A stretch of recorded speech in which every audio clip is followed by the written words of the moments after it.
Alright, hello guys, welcome to part 6 of my Elden Ring commentary playthrough. Picking up from part 5, we are now in Nokstella, the Eternal City, which is the next area to explore to complete Ranni the Witcher's questline. This is one of the final steps, so we have to get through this area here called the Lake of Rot. When I wasn't streaming, I made a bit of progress in this area already, but I will show you guys on how to progress this area and also show you where you can find some items if you decide to do running the Witcher's questline or just pick up Elden Ring in general.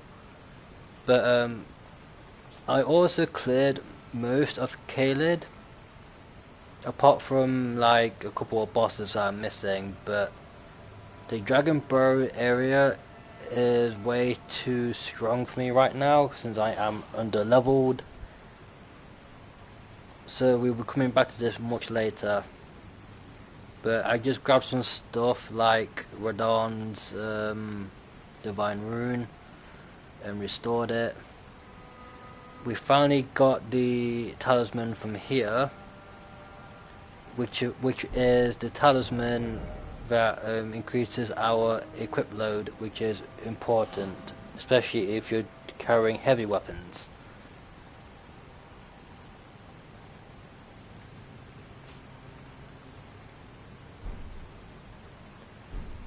And I've also progressed some quest lines as well. Like I've already killed Radon. I've killed the boss that's in here that gives us a gold seed.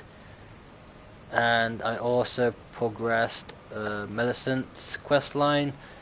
So the next time we see her won't be into the plateau. And so yeah, we're finishing up Ranni the Witcher's quest line. So we got a few more bosses to go through. So let's continue. Oh yeah, before I forget, I also picked up a new weapon called the Godslayer's Greatsword, which is a very powerful greatsword that has the skill called the Queen's Black Flame, which burns targets on touch, which is really strong, and it scales well with strength and faith, but it requires 20 strength and faith to use and 22 dex. But I managed to get this quite early because obviously the apostle boss that you get this from is very difficult at what level I am, but I managed to do it. And I also upgraded the Magma Worm's Scale Sword, which I used in my Radon video. It's now level 9 and it's really strong, especially on opponents that are weak to fire. And I also picked up the Halo Scythes, which you pick up from Caelid from the Scarlet Knights. These do holy damage, which is what scales off your faith. And these are good against enemies who are, well, undead. So basically your deathbirds, your skeletons, and some other bosses. I can't remember which ones, but yeah. I also picked up a second broadsword, but I don't have the smithing stones to upgrade it to where this one is. But we'll get to that one eventually. And I've also been using the claymore a bit. The claymore is actually quite good. But I've also made a second character that is a samurai that is going to be an intelligence strength build, which is going to be using these. The Star Scourge Greatsword. which is one of my favorite weapons in Elden Ring. But because I'm using Faith, I can't use this weapon. But I'm planning to do my other character once I beat this playthrough, because obviously, like I said on my community post, that I'm gonna be making 3 characters for 3 different endings. So for this ending, I'm going for I think it's a true ending, Ronnie's ending. And then for the intelligence one, it'll be the regular ending, and then for an arcane build, it'll be the frenzy flame. But yeah, anyway, let's continue.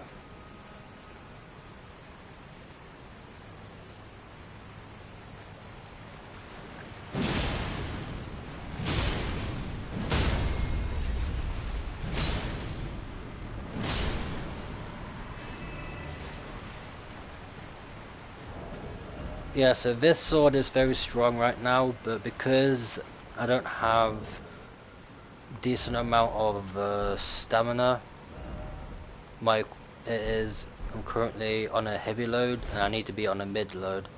Like, heavy load will affect your rolling, which is a big deal when you're trying to avoid attacks. So I'll need to level up my equipment load, or stamina even. But I'm level 84 at the minute. And I think the max level I'm going to go to is 150. Oh, I'm getting interrupted.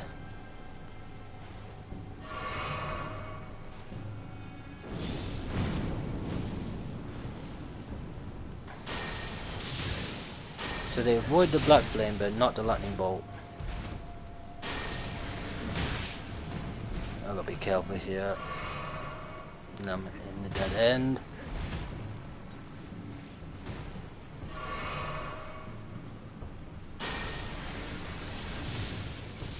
Oh, well, they both avoided that time. Hello there.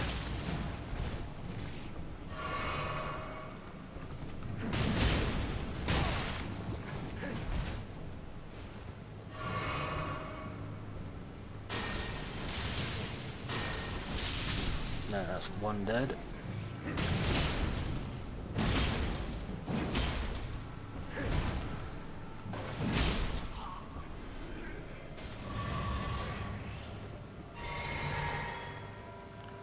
Yeah, this area can be very difficult, especially if you're doing Ronnie's questline early. So I'll say for this area, don't come here unless you're like level 85 or higher. But obviously make sure your weapons are maxed out as well, or close to it, because this weapon is plus 8. But because I don't have any more somber smithing stones, I can't max it out just yet. But yeah, I need to increase my stamina, which affects my equipment load. So right now we're heavy rolling because of his great sword. But once I leveled up my stamina a bit more, it should be more easier to run around with.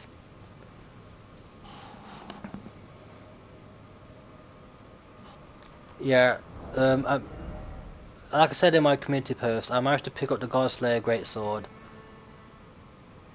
which is a great sword that I probably shouldn't have got early on because I was very underleveled for the boss.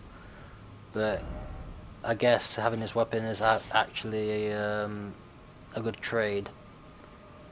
But I'm not going to be using this for the boss of this area because the boss for this area is not until we cleared a certain area. Because I've already cleared this bit off when I was offline, but I'm just showing what enemies you fight and also what you can do. But I'm not going to waste too much time here because these enemies are really hard. But I do need to get more runes so I can level up.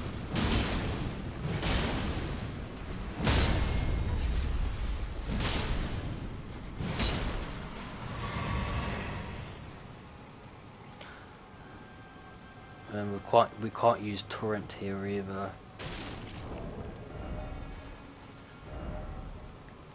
But yeah, I've been using a lot of different weapons. I've been using the God Slayer, the Claymore, which is a great sword.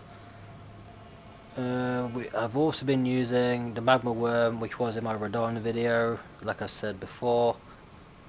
I've got these now, but they are massively under level right now, and even these are. So yeah. But yeah, let's push on through this area. We'll just run past all the enemies because, like I said, I've already cleared this area. I just thought I would show you what to expect. So if you kill one of these when they're electrified like this, all you do is just do that and it will explode and usually kill enemies around it like that. But it only works when they're close together like that. So these can be easy farms for runes, which is something I'm doing right now because I need to level up. Because I do not want to be under leveled for the boss that's going to be coming in about half an hour or so once we clear the Lake of Rot. And right now these are the hardest enemies you can fight for the most runes. Unless you want... never mind. Oops.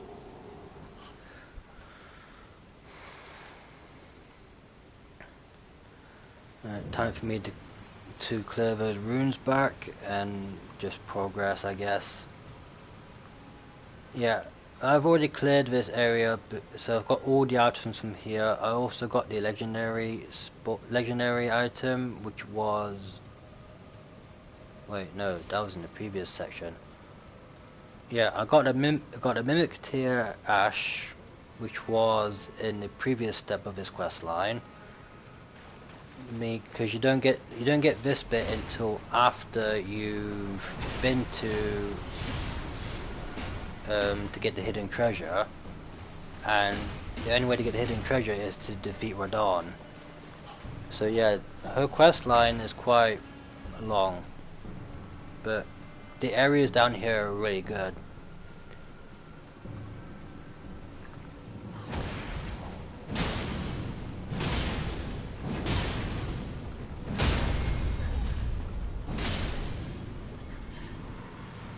Just so I don't get attacked when I'm trying to go down the left. And you see, I've already used the left, so I need to call it back up. Yeah.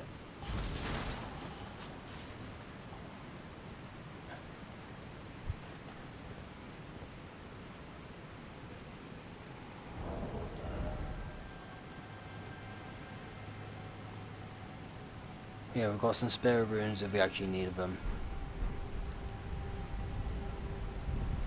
Just worst case scenario, if we get killed twice by the same boss, that wipes our runes.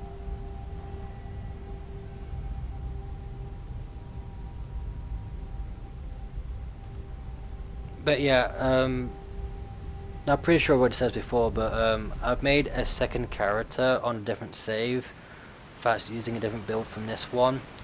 I'm planning to do 3 different characters for 3 different endings, because in Elden Ring you can get like 5-6 different endings, but Elden Ring has got a lot of customization, so you can pretty much make any build you want. But for me to use this weapon here, the Star Scourge Great Sword, I need to make a character that specializes in intelligence and strength, which is what I'm going to be doing with my second character. It just means I have to go through the game the same way I'm doing it like right now. But for me, getting back into Elden Ring quite easily, I think I can easily do it. Like, Obviously with faith builds it's a bit more difficult because most of the faith stuff is not until late game. Unless you're like me and end up getting some of the good stuff early. But at the same time I don't want to mess up any NPC's questline because I actually do want to complete them. And I'm pretty sure one of them requires 25 intelligence, which is something that I can easily do since we've got items that buff the intelligence stat. But for me, for using those great sword, I have to make a build around it. But that's for my second character. My third character that I've not made yet will be a strength arcane build. And arcane specializes around bleed and dragon spells, I believe. Which obviously I can't access on this character. So yeah, I've already beaten the boss in this area here, which was a shadow of our good friend Blyde. The Two Fingers have sent assassins after Ronnie, but we got rid of the assassin and now she's off doing finishing off her quest. So for us to reach her, we have to clear the Lake of Rot and also get a specific item that she gives you. Actually no, I best actually do that now actually. What am I doing?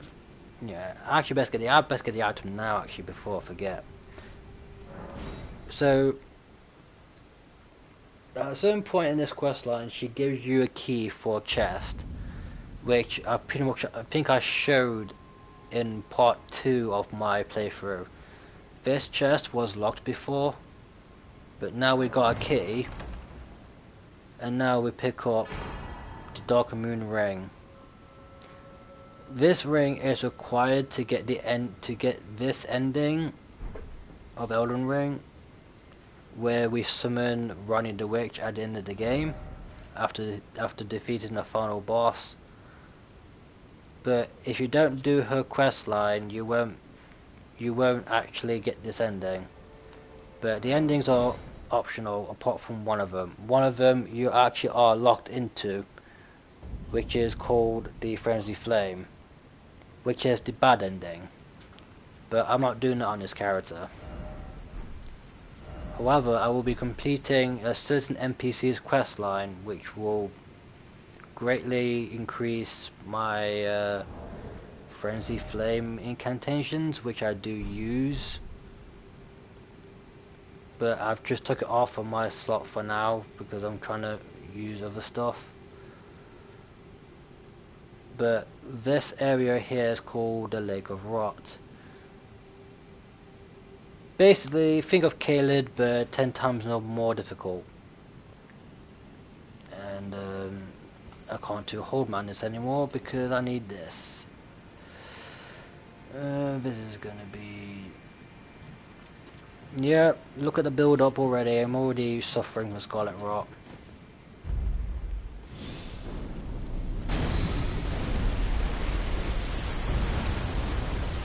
But we just press these platforms here to raise the floor so we can just avoid Scarlet Rot. But it only goes so far.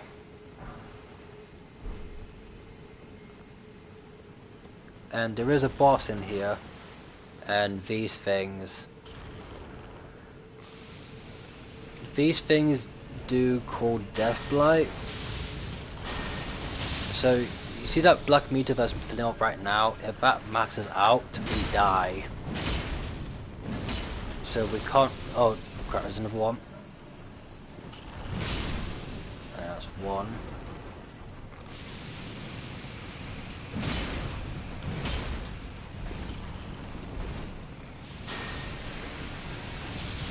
Luckily the death status doesn't last for long, but it will build up very quickly if we stand near it or inside it, which you don't want to do. And these are the most nastiest enemies that do it. And I'm pretty sure these things have been in any other Dark Souls game as well. I'm pretty sure they have. Oh yeah, that's right. They're called basilisks.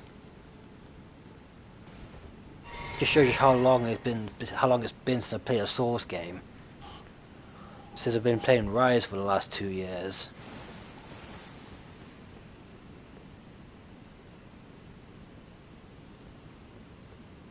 Oh yeah, it was Elden Ring. That was 2022. Yeah, so yeah, so Rise I played for 2 years because obviously 2021, 2022 was Sunbreak. Then 2022 is when Elden Ring came out. So yeah, I must have done this when I was waiting on Sunbreak to come out. But my god, this is painful.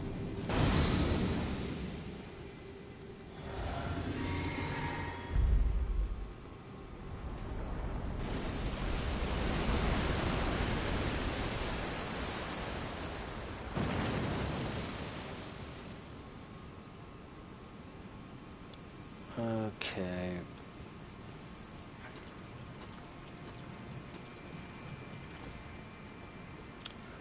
We will stay on here until actually no, we don't have to, we can just use this. And we need to try and pick up every item as well, because obviously I don't want to miss anything. Be wary of dragon. There's no dragon down here.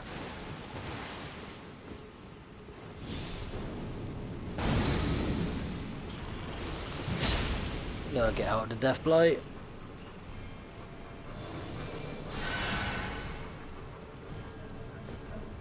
I've got Scarlet Rock, great.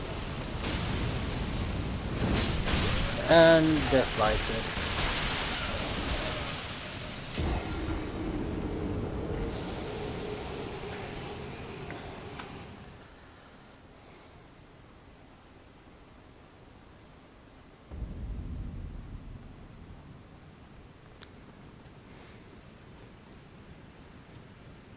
Yeah, there's a high chance I'm probably going to lose my runes.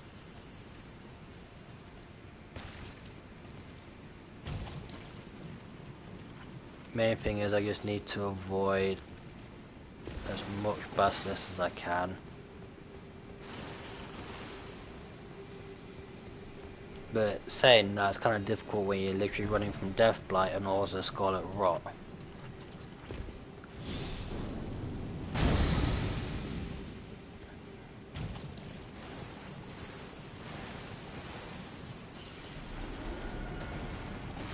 Just ignore them, we don't need to kill them, we're only just killing them just so we don't get death. But I'm pretty sure they lose aggro at some point.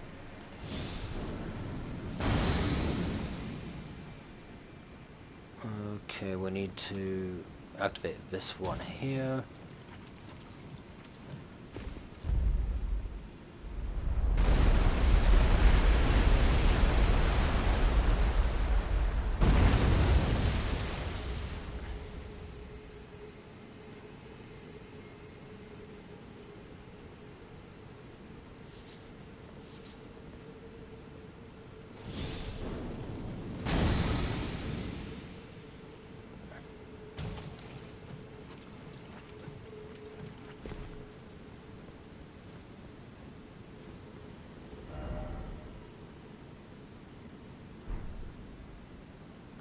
Okay.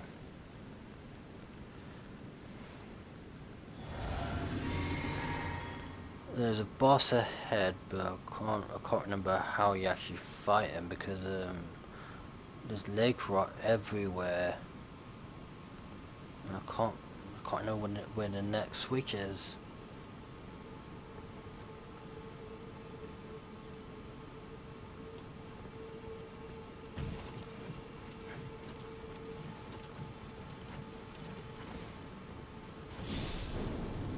Oh, it's over there.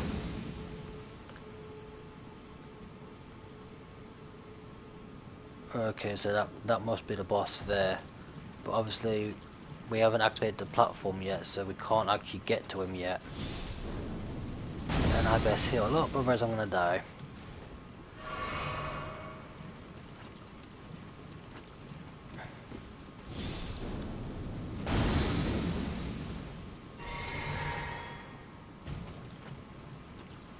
Might as well kill this bastard while we're here, just so we can get the item that's out on top.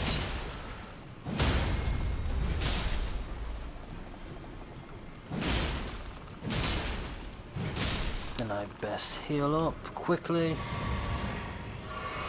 There we go. Great Rune 9, that's actually quite useful. And what did these guys drop? Returning butterflies. Alright, there's something over there, but can we even make it there in time before we die of scarlet rot? Probably not. Probably gonna have to do a few trips in this area just to get everything.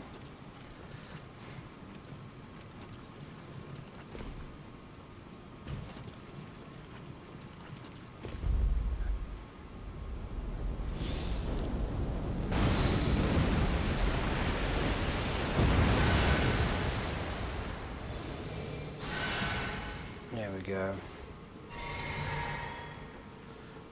So the boss will now be active.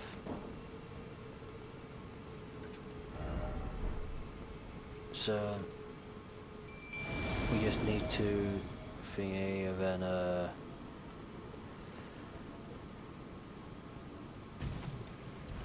there we go, he's awake. Even though I've already killed a few of this, but there's always different versions. Ow.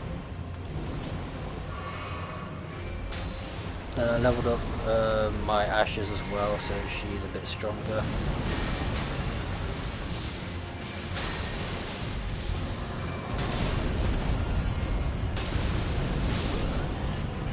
Ow.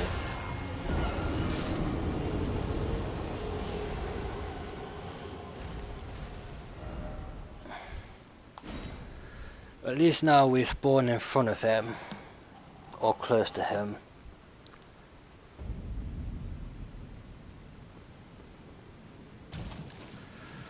This is why I hate this area so much. Even though I love Ronnie as a character, but her questline is kind of bullshit. But that's just Elden Ring.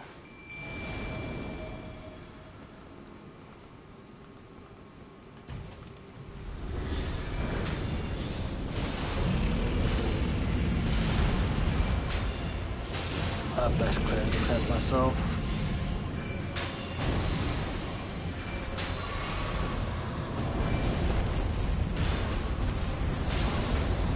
Ow.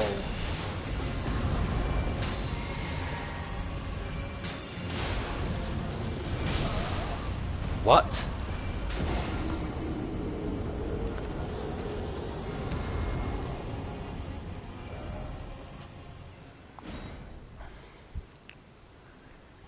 I'm not even sure what happened there. It looked like a reverse hitbox.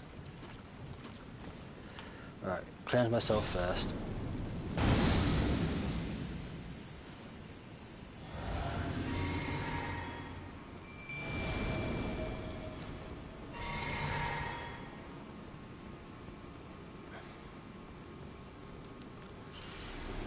Okay, we need to proc him somehow. There we go.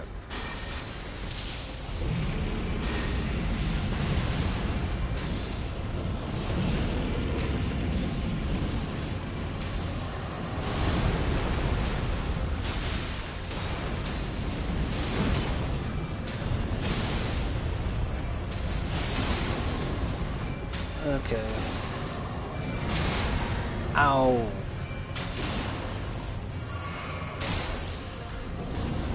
Get behind him, or just snap. And he's dead.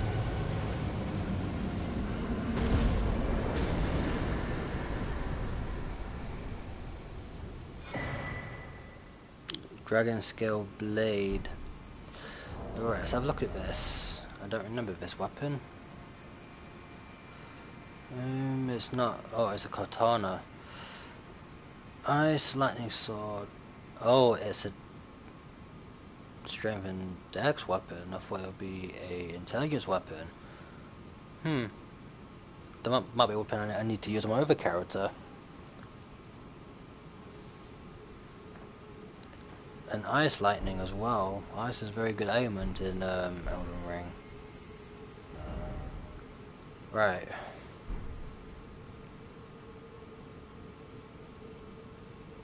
So we killed the boss of this area. Well, one of them. That was the first one. The second one's going to be much harder, which I don't think I'll be using this sword for.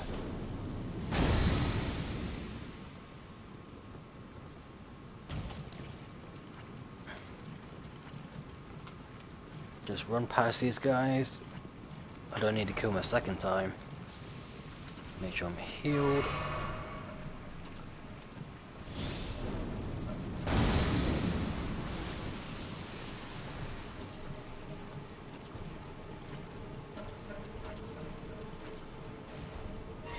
I should press the wrong one, I meant the healing one. There we go. Alright, out the Scarlet Rot.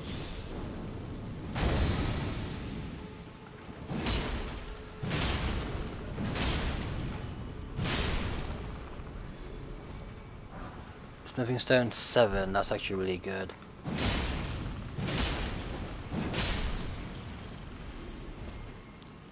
There's a third one here. I'm not gonna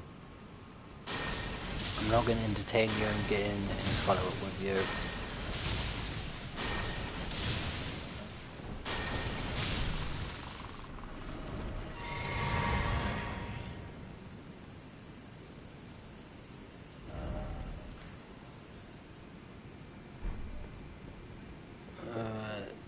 Is there another... oh yeah, I remember now, I've already been that bit. Is it that bit or is it that one? Can't remember. So let's head back to where we came. And we need to get to a Grace.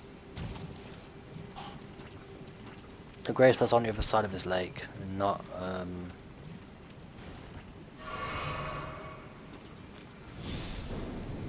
this place is gonna be so difficult on my other character.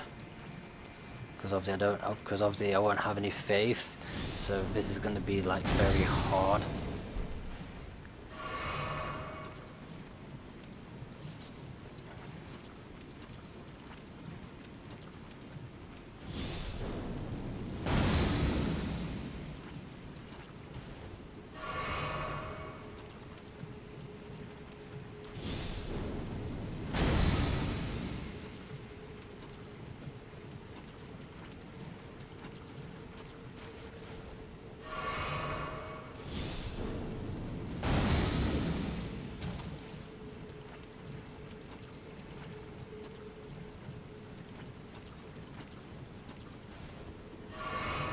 Of health here.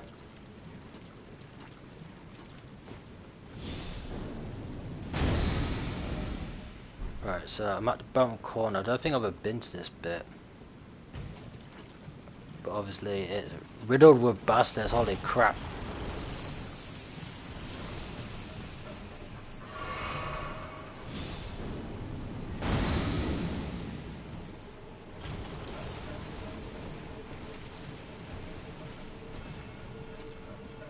I might actually die here because I've run out of everything.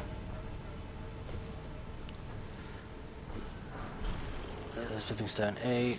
Yeah, I'm gonna die.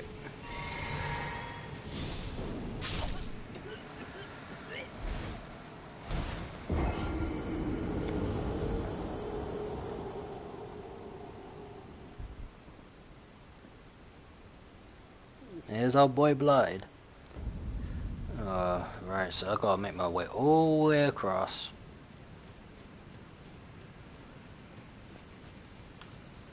At least we have the benefit of the platform being raised, but that's not gonna help us for long. As soon as we step foot in the lake, we're bloody infected.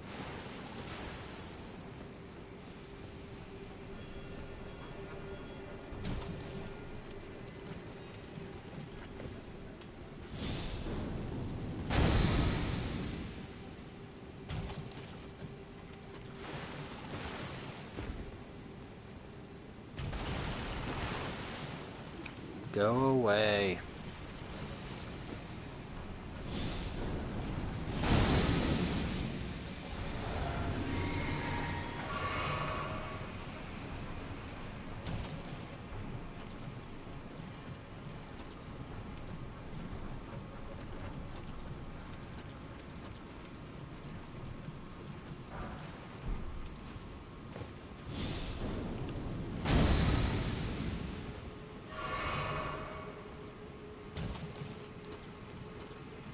Too bad there's not like another switch we can activate to put more land here, because my god, this is a long stretch.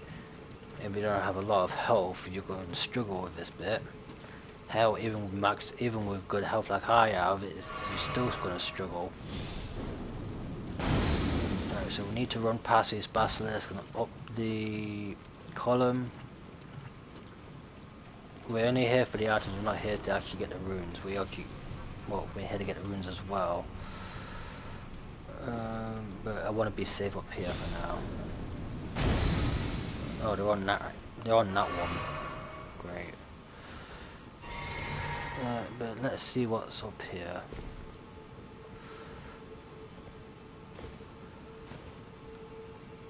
There is an item here.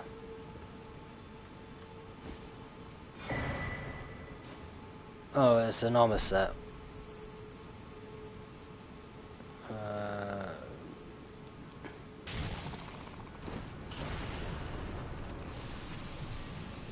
Yeah, I've never been to this bit before. Even though I played Elden Ring like 3 times.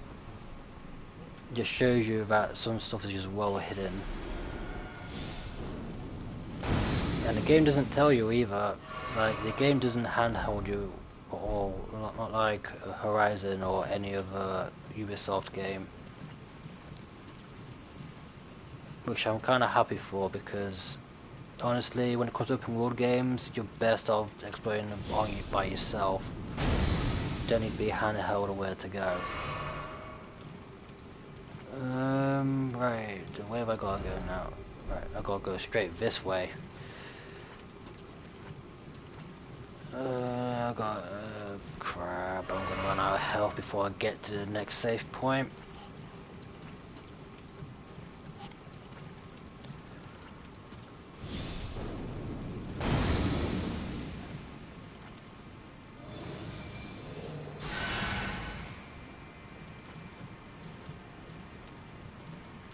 Oh, so there is one there.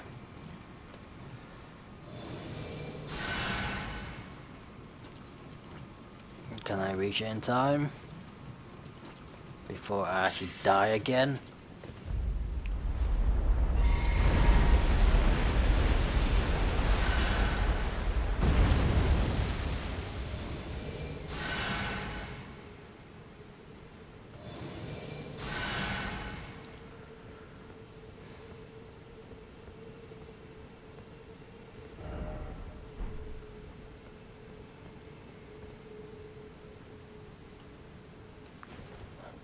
I don't want to die here, I don't want to die here.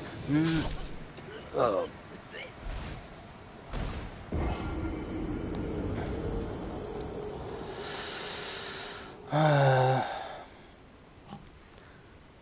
This is literally one of the worst areas in the game.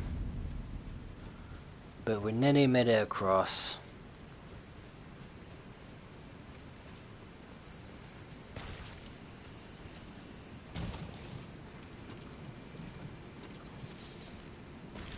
But yeah, you can expect this to be happening to you on your playthrough as well. Like, it's not going to be easy. Like, Elden Ring is not an easy game. It is easy enough once you know what you're doing, but even still.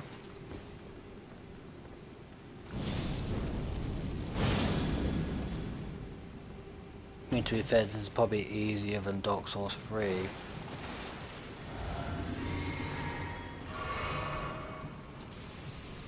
To a certain extent, of course, because obviously, come to a late game, it gets really difficult. And even at the midway point where I am right now, it's still difficult. Did I even? No, I've already pressed this one, so I didn't miss any.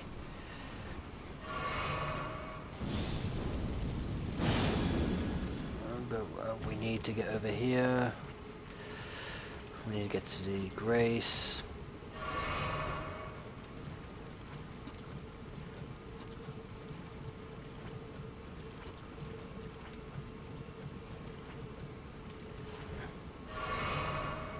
The reason why we're going to the Grace first, because obviously I can't get back up there now.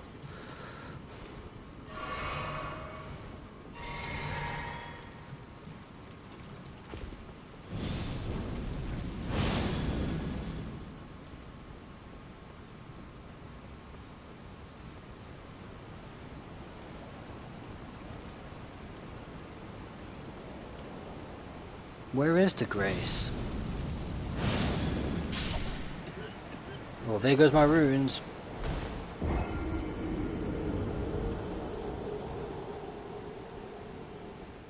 Crap, I just lost all my fucking runes.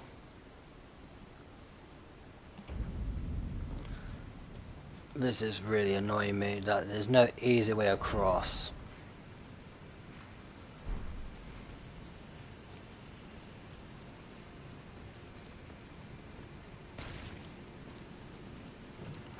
Like, whoever designed this area needs to get fired.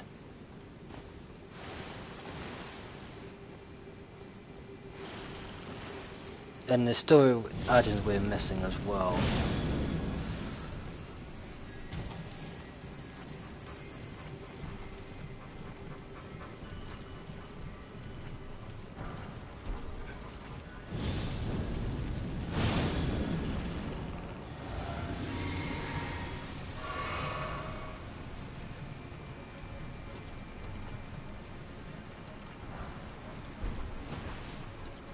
Go away, Basilisk.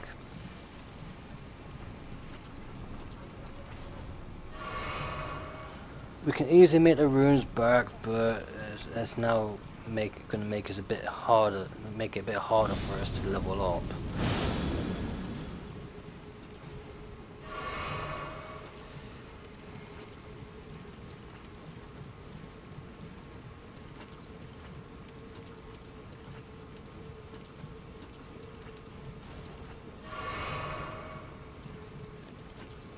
Because ideally I want to be level 90 before I take on the next boss, so I can level up my figure and other stats beforehand.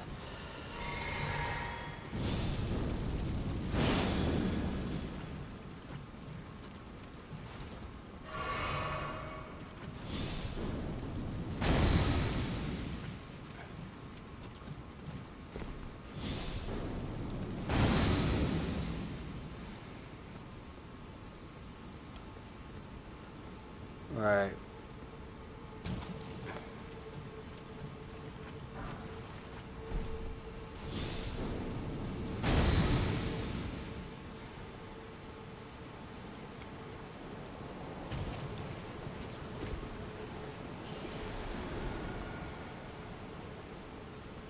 This is really annoying. The Grace is all the way down here. And I'm pretty sure there was one on the edge. But no, it had to be here.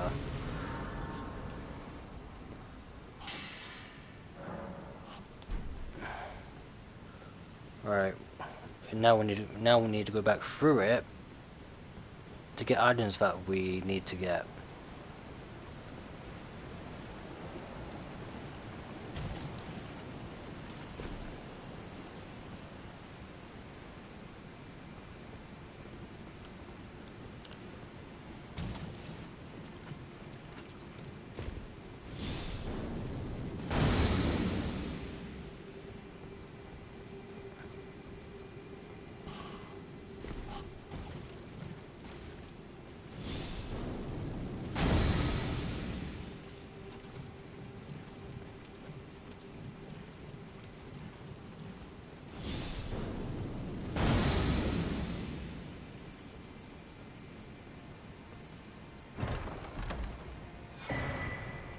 Nordic Warriors Cookbook 22, we actually needed that.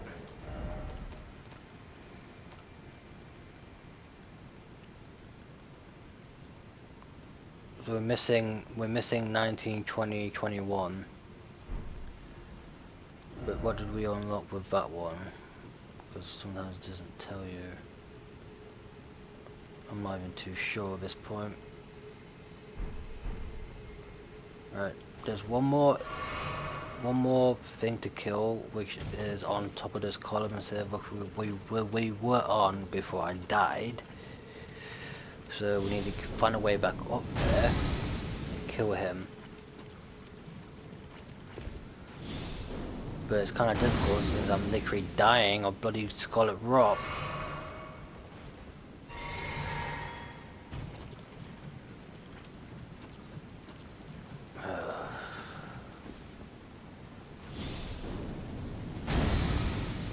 There is a ladder on the other side, so I think we need to just get to it without being...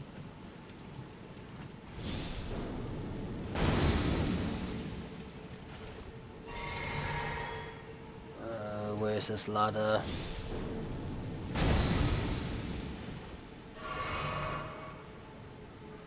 It's on the rocks. There we go.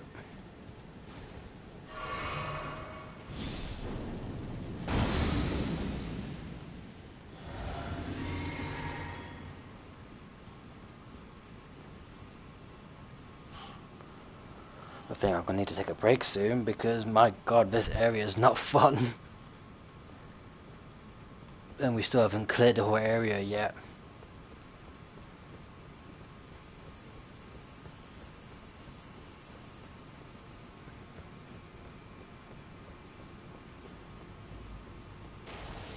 Okay, so there's the enemy.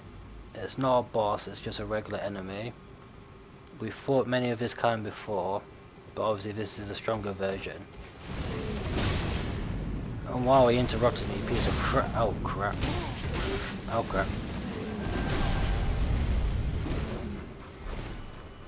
Yeah, see what I mean? The heavy rolling is just no.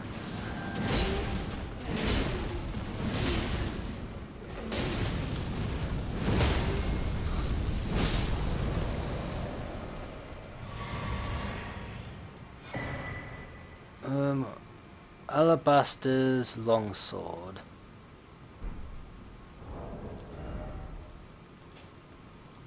This is a weapon that I'm going to be needing. Oh.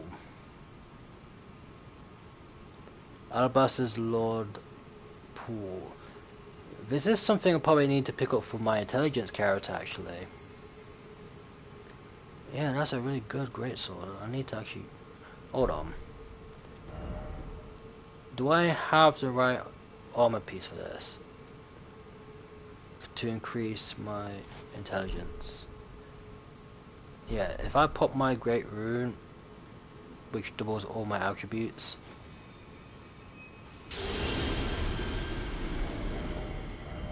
Let's see, yeah.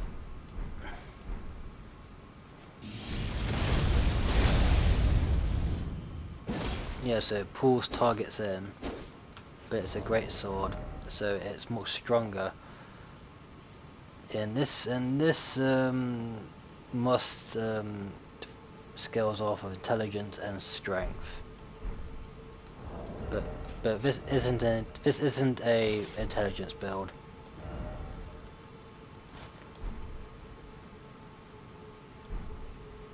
And the good thing I popped the Great Rune because we are gonna need it. I probably should have done that in the first place, but we're here now. That's why I actually need it for this weapon. Holy crap! Yeah, this weapon needs Somber Stone 9 to get to the next upgrade. And then for the final upgrade we need, I think it's called Dragon Somber Smithing Stones, which gets special weapons.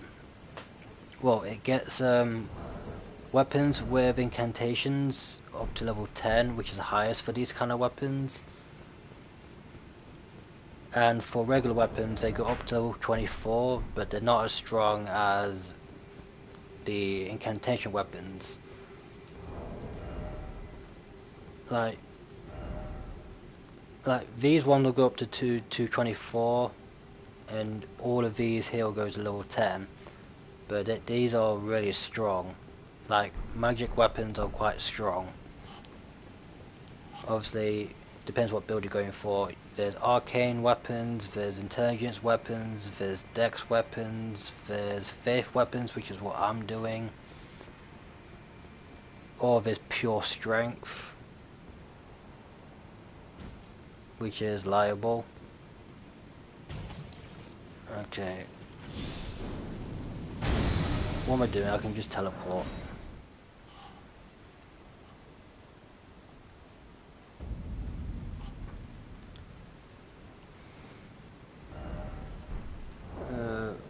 We only got 2,000 runes from him, but I'm not gonna level up just yet because we now got this area to go through, which is even more of a pain. And there's at least one more enemy in here we need to kill before we can progress to the last boss of this area. And also this will contain spoilers, so if you don't want to be spoiled, don't watch. But this game is over a year old at this point. Gold runes 10. I can't remember if there's an easy way down from here. Ah, it's this way, yeah. Yeah, so golden centipede. We've got so many of those now. Right. These things are also from Kaled, but these are stronger versions, so we've got to be careful.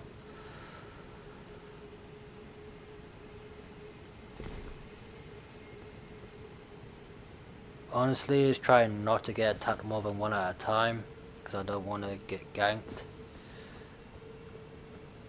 And we've still got one tough boss to take on in this area. Well, it's not a boss per se, but it's a tough enemy.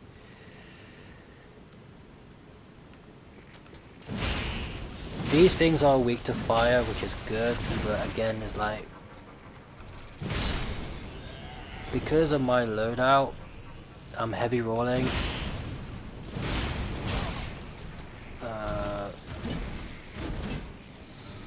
Oh, I'm not heavy rolling anymore because I popped my great rune. Oh, that's why. Fair enough.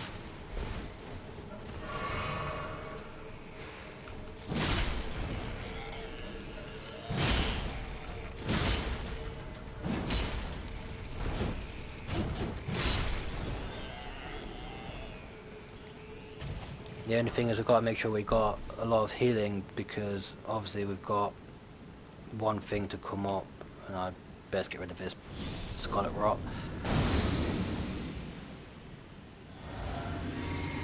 Well, we've got 5 flasks, but we've still got one enemy to deal with before we spawn in the enemy we need to kill.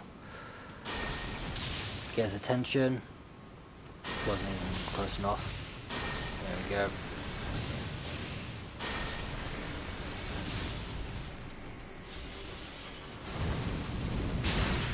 He's too far away.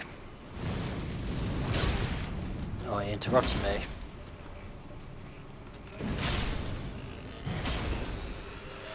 Right. He popped my bubble, but it should be fine. Because we need to... This will make it 10 times easier, because we're about to deal with something quite deadly.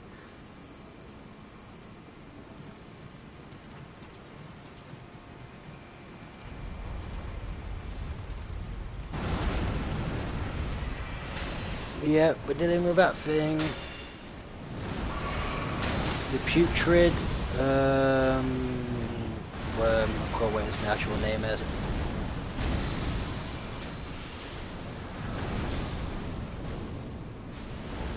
This thing's also weak to fire, but ow.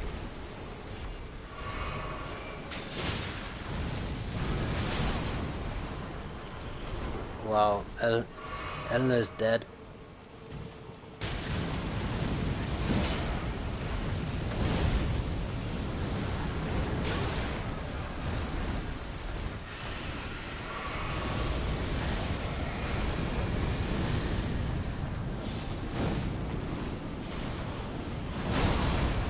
Ow.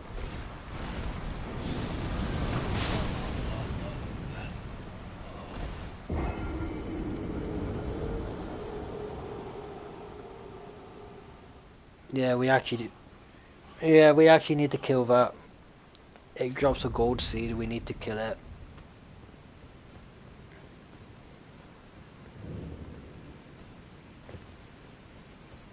But obviously there's so many enemies here and Scarlet Rot to deal with, so it's kind of a ball ache.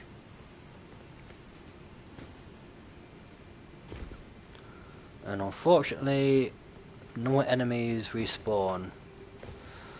So we have to kill all of these guys again, just so they don't interfere in the fight.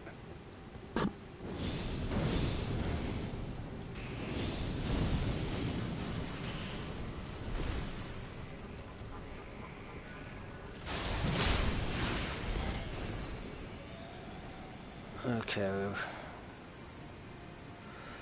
We might be able to get away with... oh yeah, that's right. Each time you die, you lose a rune. Pretty much.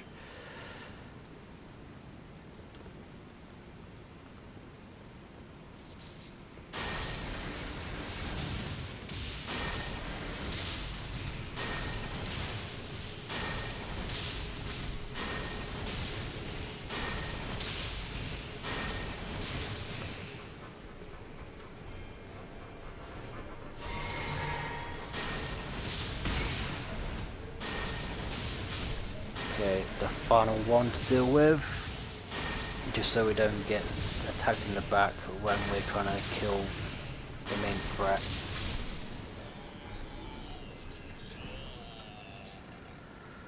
Okay, pop that, pop this.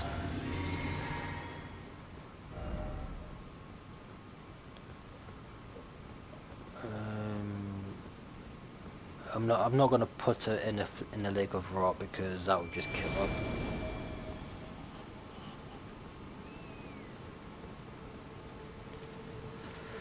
her. Quickly grab these two. If I get enough time to, yeah.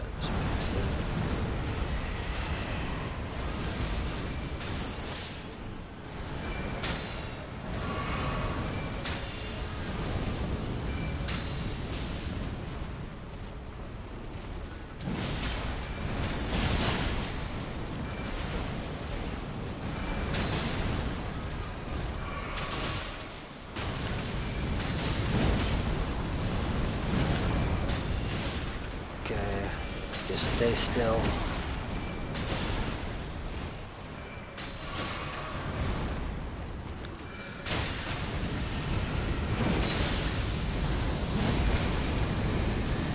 Oh, don't let the Scarlet Rot kill me.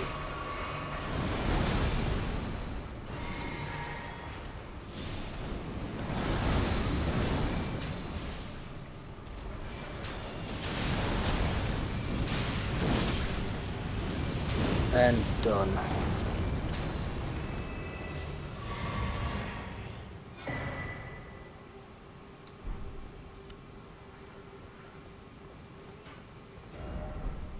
And she's alive. By 1 HP.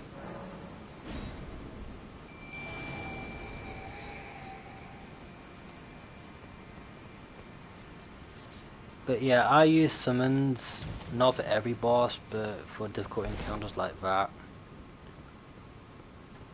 Because honestly, fighting something like that in a close corridor like this, it's not ideal. So ideally you want to try and kill them as fast as possible, otherwise you're going to have a tough time.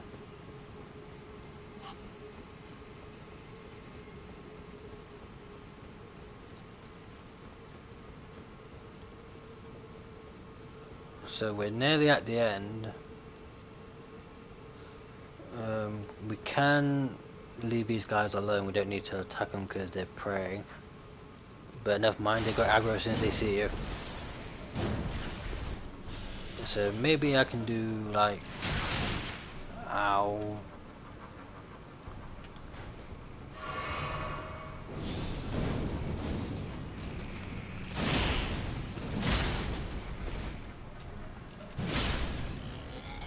Yeah, kill them one at a time.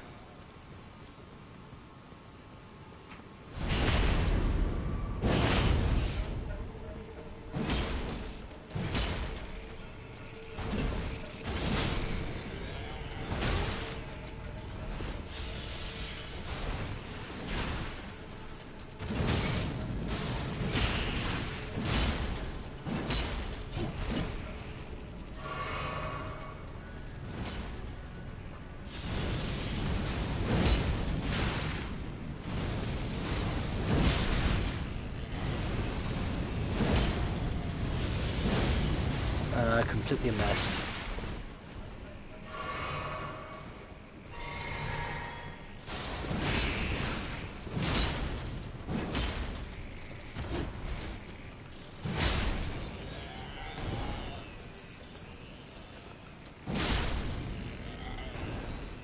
Okay, we're nearly done. We just got a few more to, well, 2 more actually. So if we just backstab this guy.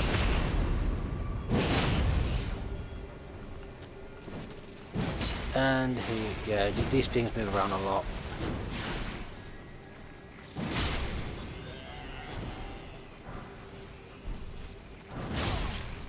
Oh.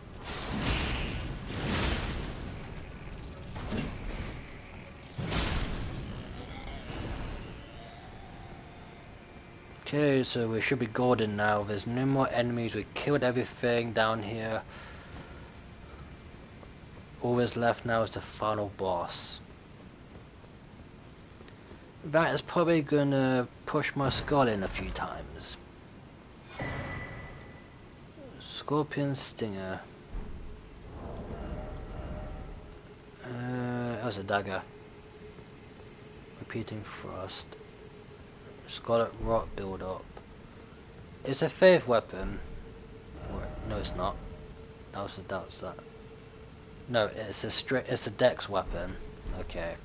So that scales off your dex levels.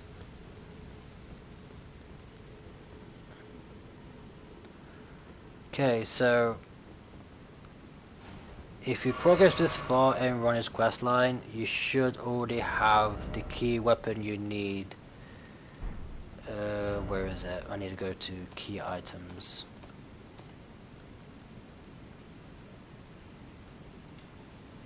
Yeah, so there's miniature Ronnie. You do talk to a doll version of her in this questline, which I did way earlier. But you need this. The Dark Moon Ring. Ring depicting leading leaden full moon, symbolic of the cold oath. The ring is supposed to be given by learner Princess Rani to her consort. Rani is an imperium, meaning her consort will by rights earn the title of Lord. A warning is engraved within. Whoever thou mayest be, take not the ring from this place. The solitude beyond the night is better mine alone. We've also got the Black and Life print and the Cursed Mark of Death, which is for another questline which we need to finish. We've done Solavas's questline near enough, but I've not used them because I'm not going to betray Rani. I don't want to, because she offers way too much good stuff. Like, her rewards are bloody incredible when it comes to weapons and stuff. Hence why I'm doing her ending. But she's only one of many.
Okay, this is the final area of Ronnie's quest line.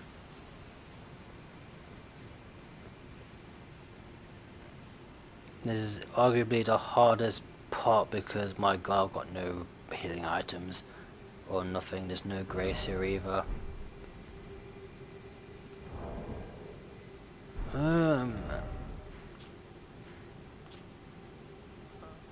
Crap, I actually can't go back.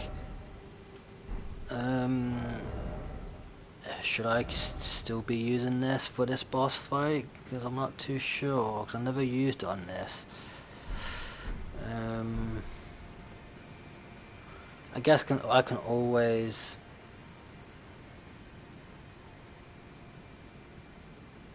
Ronnie's questline, well, Ronnie's ending is my favourite ending out of all the endings because it's the most different. But I think you can get at least 6 or 7 different endings. You get Ronnie's, you get the Frenzied Flame, you get the Elden Lord, you get the Dung Eater ending, you get the Death Mark ending if you do Thea's questline. There's the Golden Order ending if you do Gold Mask's questline, which we will do at some point. But I just need to find what's his name in the plateau to continue it, which is where we're going to be heading after this.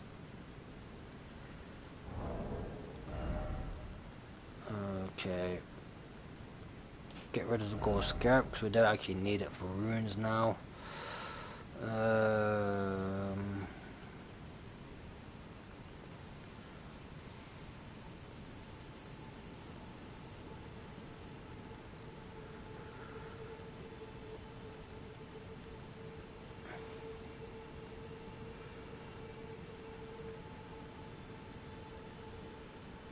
I'm not even too sure.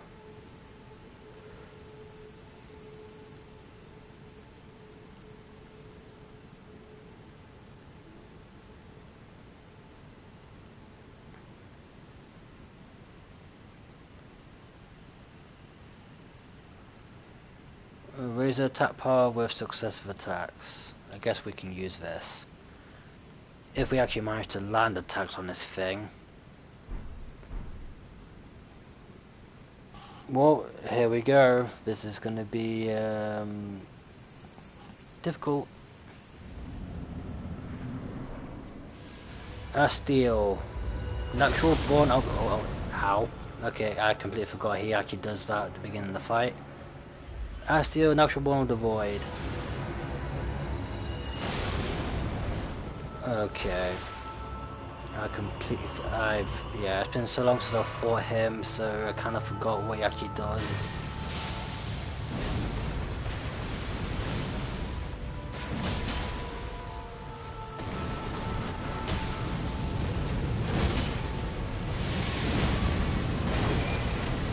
He's teleport. Oh, no, he's teleport. No!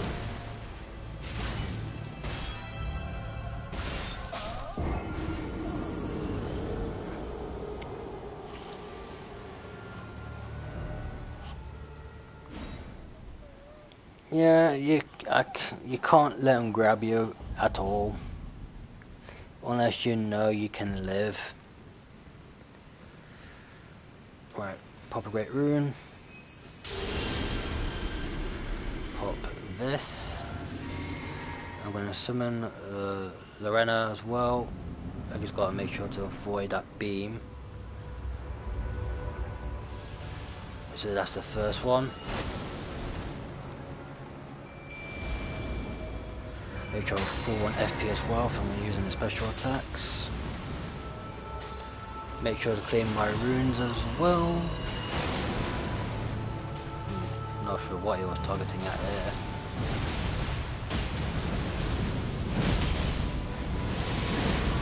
Right, he's teleporting away. Over there this time. He's either going to do one or two things. Yeah, either that or go for a grab.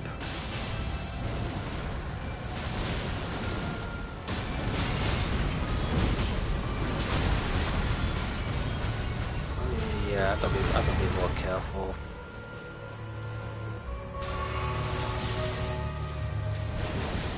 see what he's doing. At least he's focusing on her right now, but she's stuck in the... Oh, he's teleported.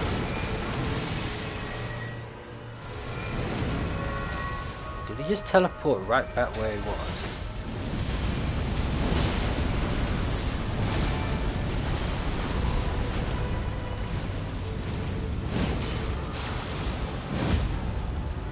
Oh, did I just parry him?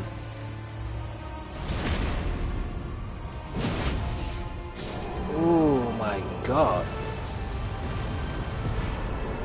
Trophy earned, Astral Natural Born of the Void. I was not expecting to do that in 2 tries. Not gonna lie. But yeah, that's a steal. He's usually way harder than that. But he is difficult.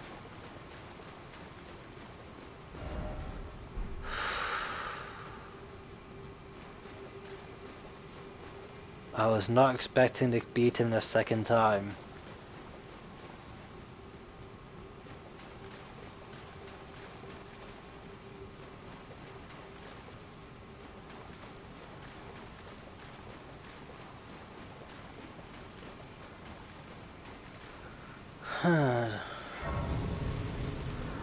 Right, we can pop our runes now. We got so many, and we can level up as many times as we need to. Because there's still one more area to go through after this. There is one more boss, but it's not as hard as the steel. But we are now at the very end of the quest line.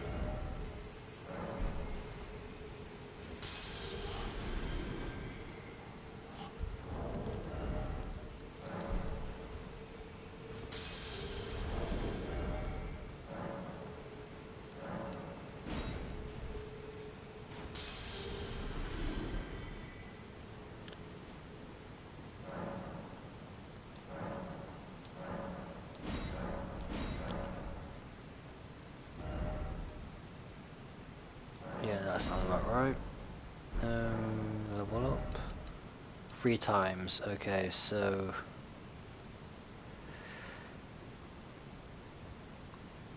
we need to increase endurance, strength, and faith.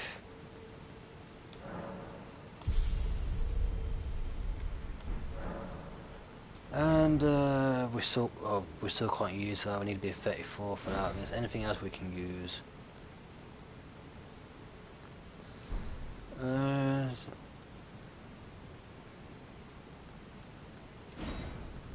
guess we can use one of the frenzy flame spells.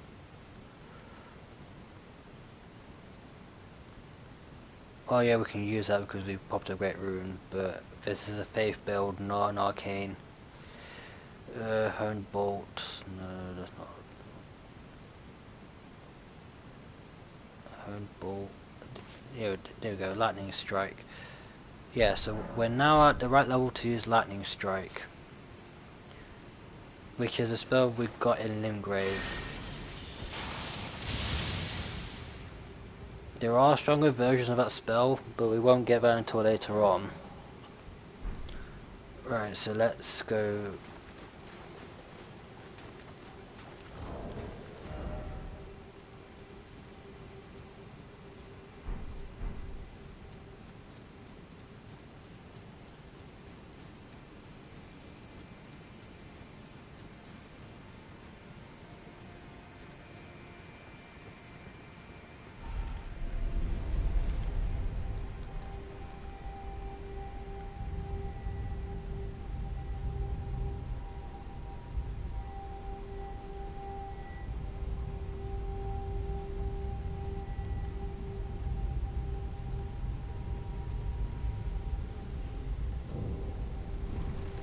Deep Anvil Well.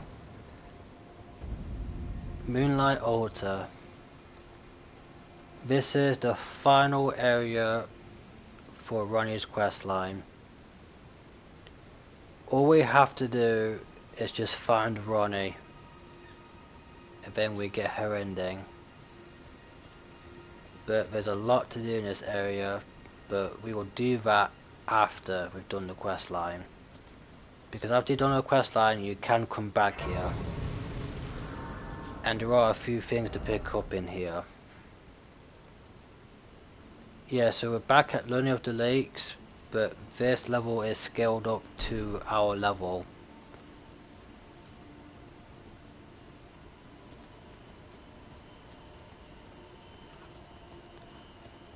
So there's one more enemy to deal with before we get to ranni. And I'm not going to be using summons for this.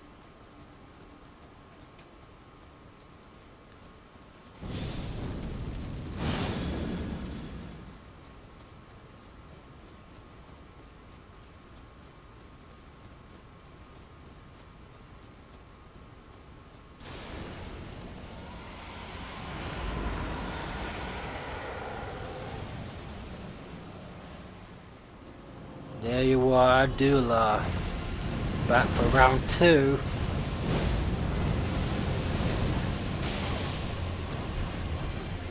Obviously now he's going to be a lot stronger. Or she, I don't know if it's a male or female. This is a magical dragon.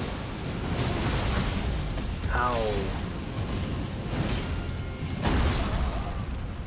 Ow.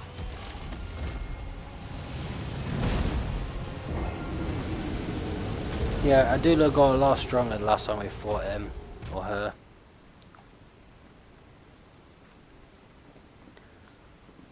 But the dragon pretty much protects ranni. I mean, I don't know why he attacks us, since we are literally allied with ranni. But Elden Ring will be Elden Ring. Everything wants to kill you. I best grab my runes before he spawns in. Never mind, he spawned in.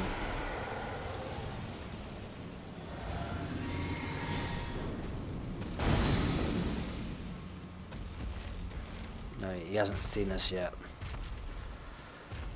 Let's see how much this does. And I missed.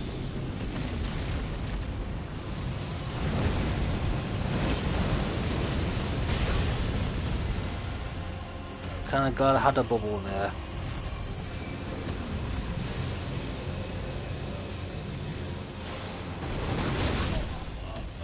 What?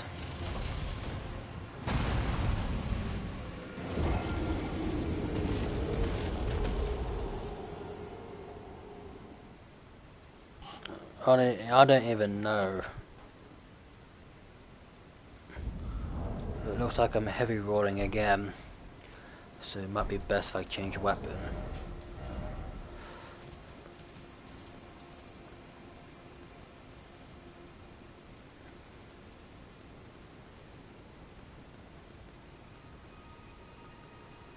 I'm not even sure what dragons are weak to.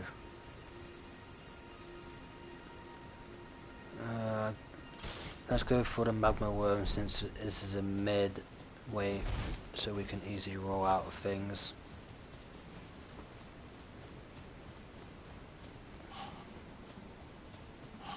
Because ideally we need to be rolling out of attacks and avoiding as much as possible.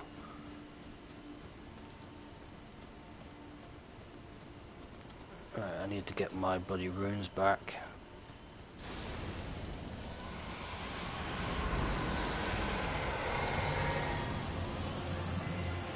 Do not attack me when I'm getting my runes. Be a good dragon.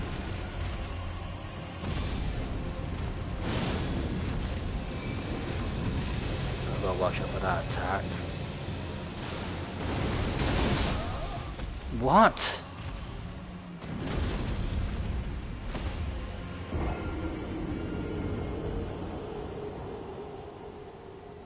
So how are you supposed to avoid that attack then? You're supposed to roll into it? Or what? I mean, granted, magic is a bit overpowered in this game.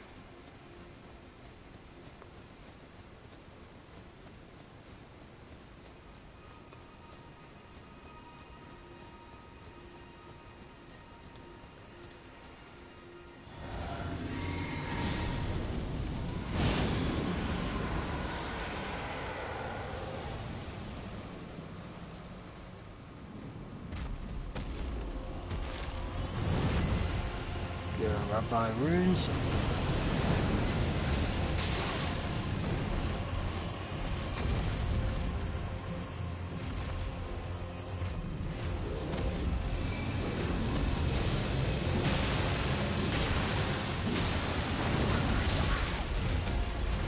Oh, so it didn't kill me then. Okay, so why did it kill me the last few times?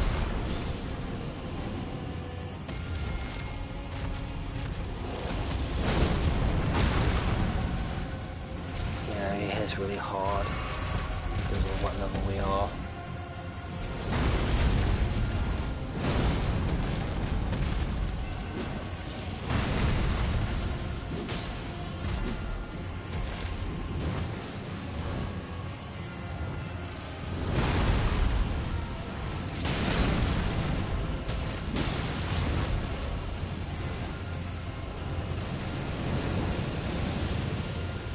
What?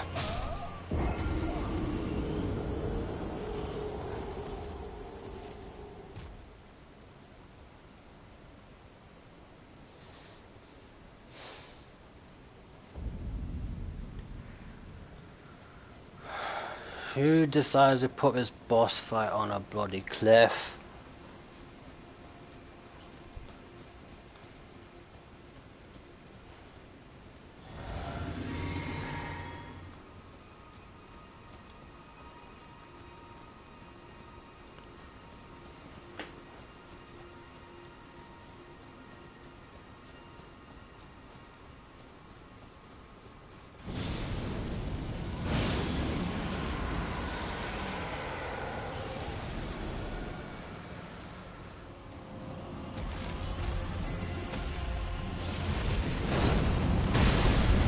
There goes my bubble.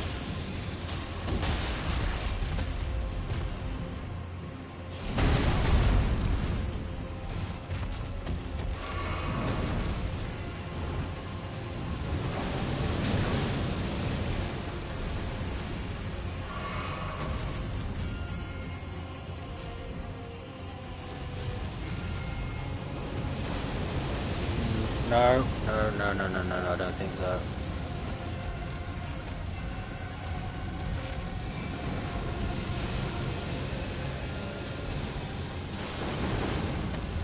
Oh, so you can avoid it, so why was it one-shot me like a few seconds ago?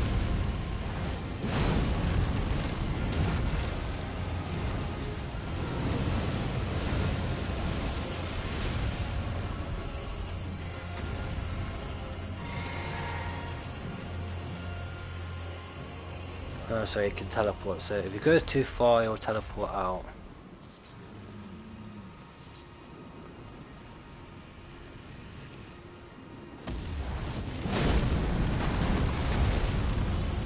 Luckily, I've fought enough dragons actually know their moveset, but obviously some dragons just hit way harder than others.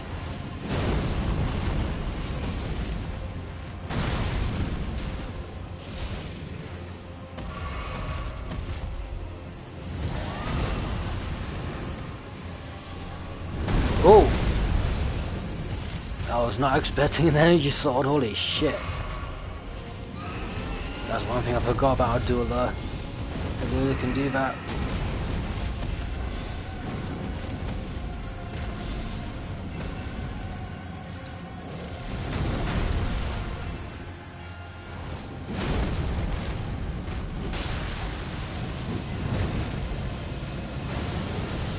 Get out of the way of the fire.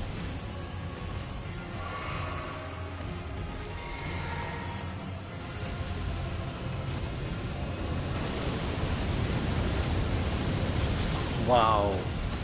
He's clipping the bloody floor. There's no way I could have avoided that. There's not a chance.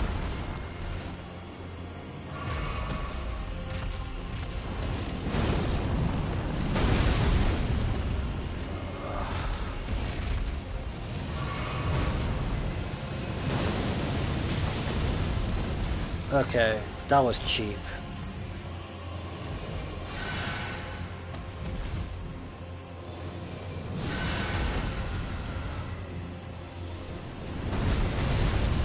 Nice try.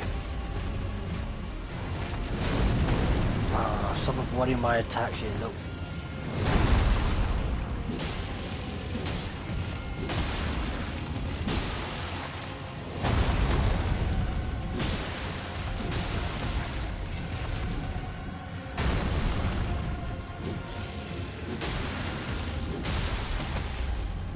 Suppose we haven't got... Oh crap, I best heal.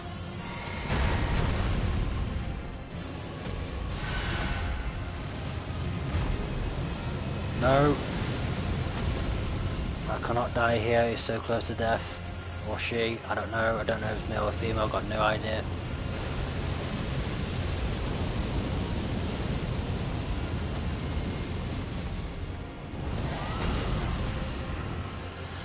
Energy blade. Oh crap.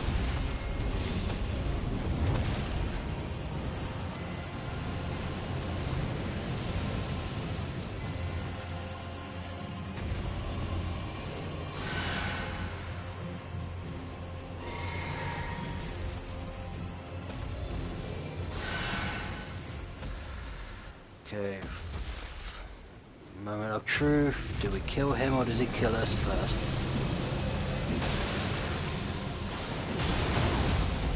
Oh, I survived. And he's dead.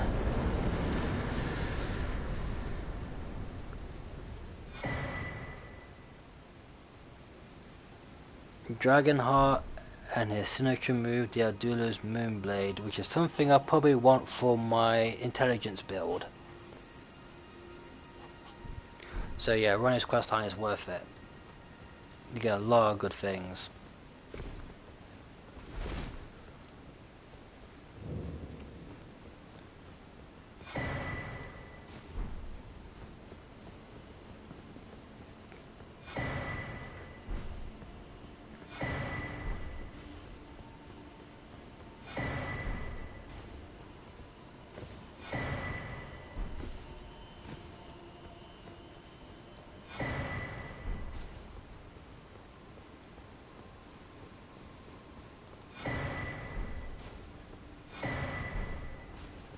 There's so many Starlight Shards.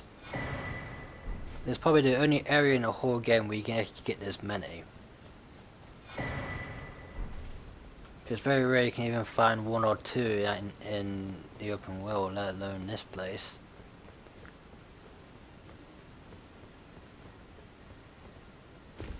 Right, so before we go to Ronnie, we need to level up. Well, we can now since we got so many runes from defeating Abdullah.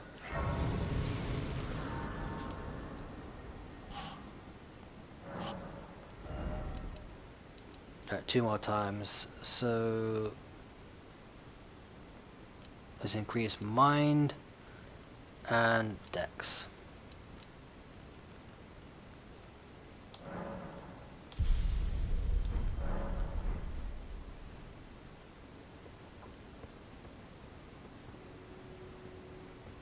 Right, there we go.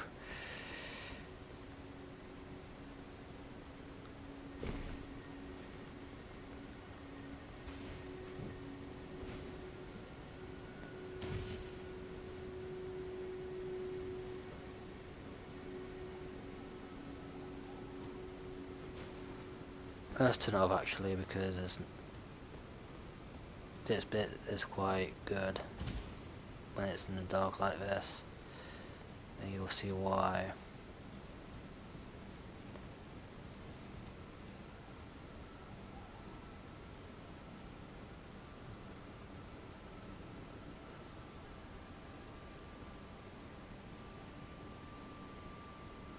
Well, here she is.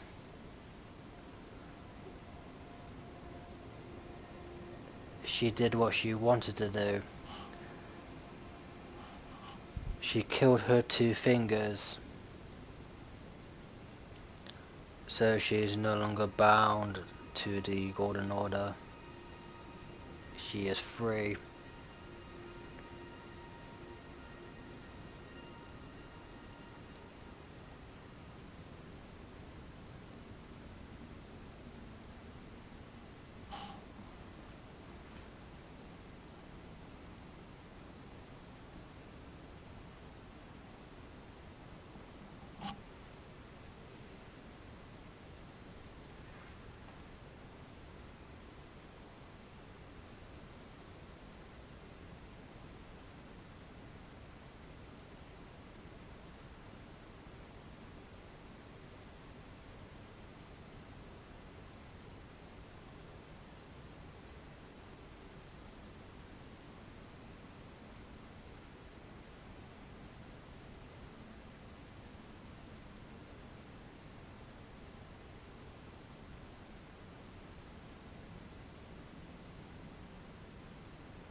was thee who would become my lord. Perhaps I needn't have warned thee. I am pleased, however. Thou art a fitting choice. I go now to the night sky. It is there I shall find mine order. I bid thee travel the path of the Lord, and once all is done, we shall see each other once more.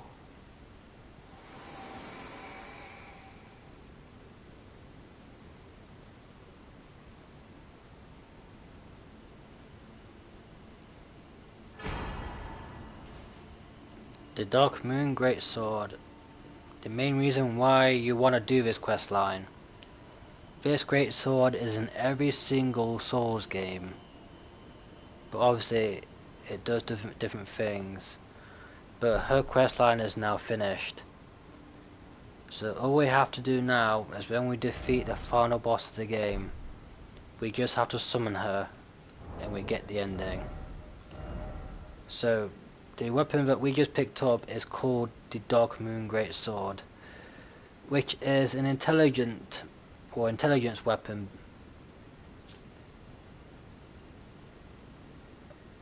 A moon greatsword bestowed by a Curian queen upon her spouse to honor long-standing tradition. One of the legendary armaments, so we actually needed this for a trophy. Ranni's sigil is a full moon, cold and leaden, and this sword is but a beam of its light. Unique skill, Moonlight Greatsword. Raise the sword aloft, bathing it in the light of the dark moon. Temporary increasing magic attack power and imbues blade with frost. Charge attacks release blast of moonlight. So yeah, this does frost damage, which is really strong in Elden Ring. But because I'm a faith build, we can't actually use this. But I'll probably end up using it on my intelligence build, which is currently facing off against Morgott. So depending how I feel, I might switch saves, just so I can make progress on the other one. But yeah, actually, hold on. Do I have enough pieces here to actually increase my intelligence enough so I can actually test out the weapon?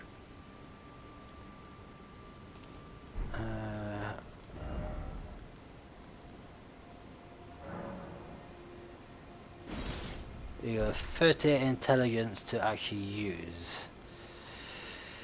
This is going to be difficult to actually use then, especially for this.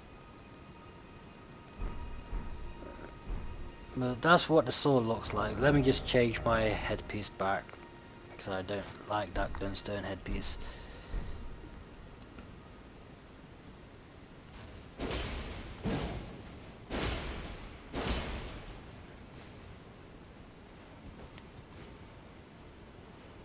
Yeah, because we don't have enough intelligence, so we can't actually use the special skill of the weapon.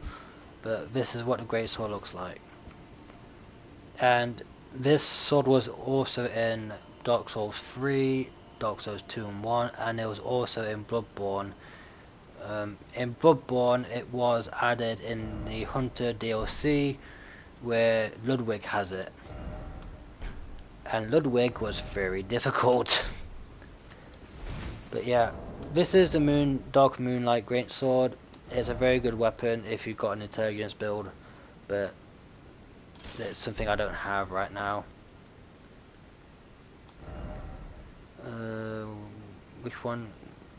Which charm was I using before? Wait, is that no. I was using that one, but I don't think I need it now.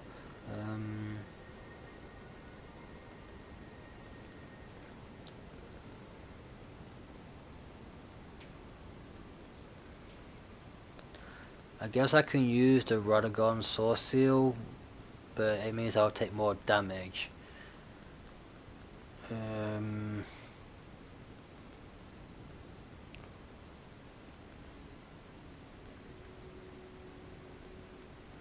So it doesn't really matter which charm I go for. I'll go back to heavy load. Unless I pick raise stamina recovery speed. Yeah, I think I'll use that one. So we now have a mid build.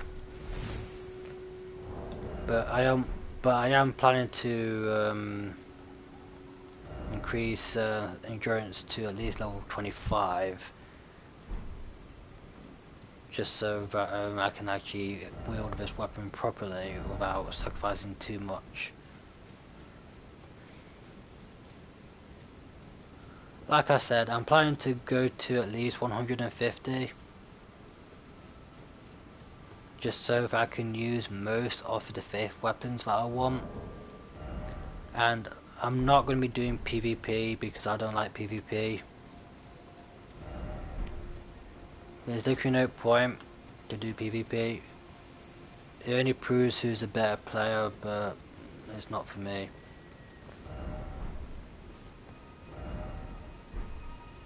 What did I say? Time for grass. Praise the project weapon.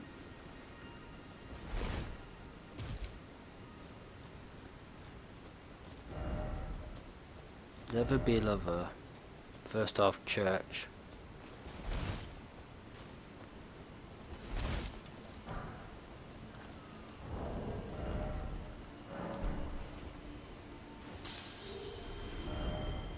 Yeah, there's still a few more things to find in here, but there's not much to find apart from another legendary item that we need to find.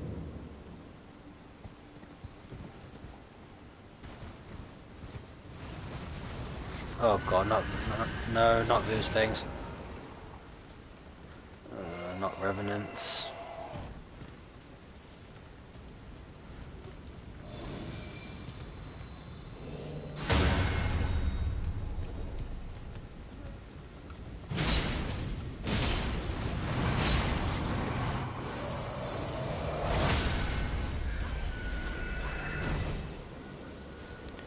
Yeah, these things are weak to healing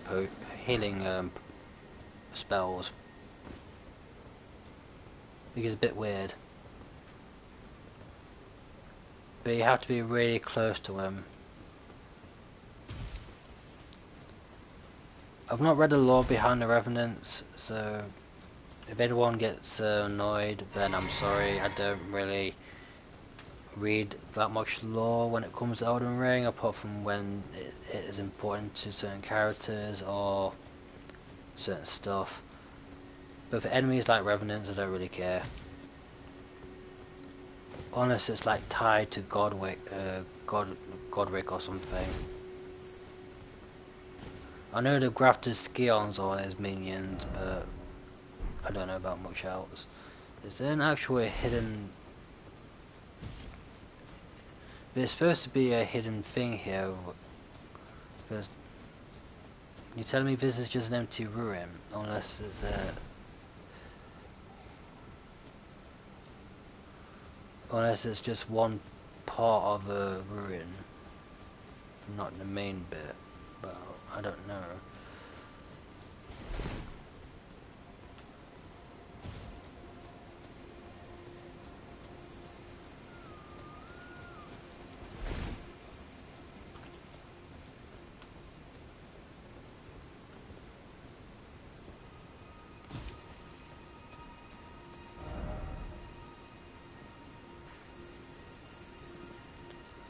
Yeah, there's multiple areas down here.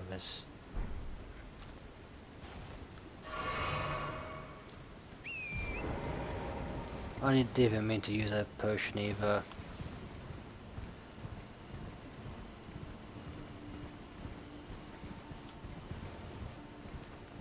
Right, there's an important tower here actually.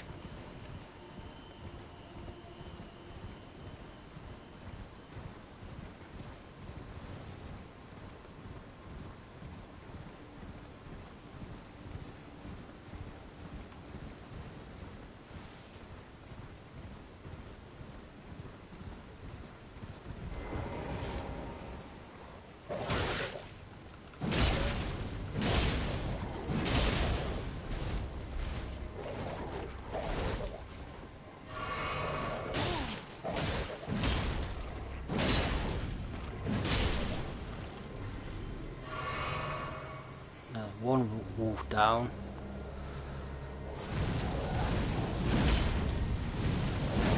And I missed my attack completely.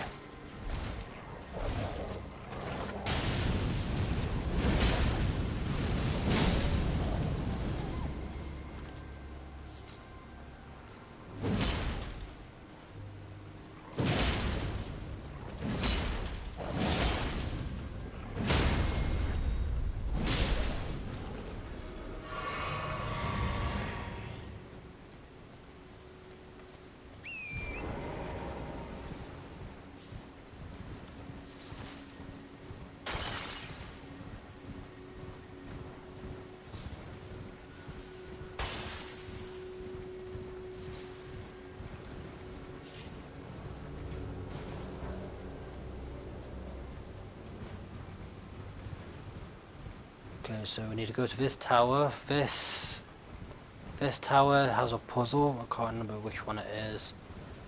It's one of the harder ones. But this will hold a sorcery that you'll probably most likely need for an intelligence build or want to use. I'm not too sure. I've never done an intelligence build before. But intelligence build is mostly around magic. And I think the magic I'm going to go for my intelligence build is gravity magic.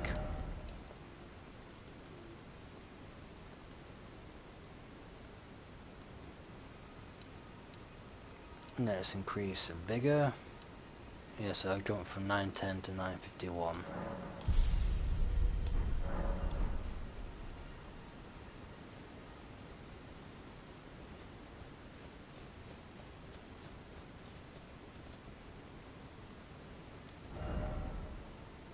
Sticky dog.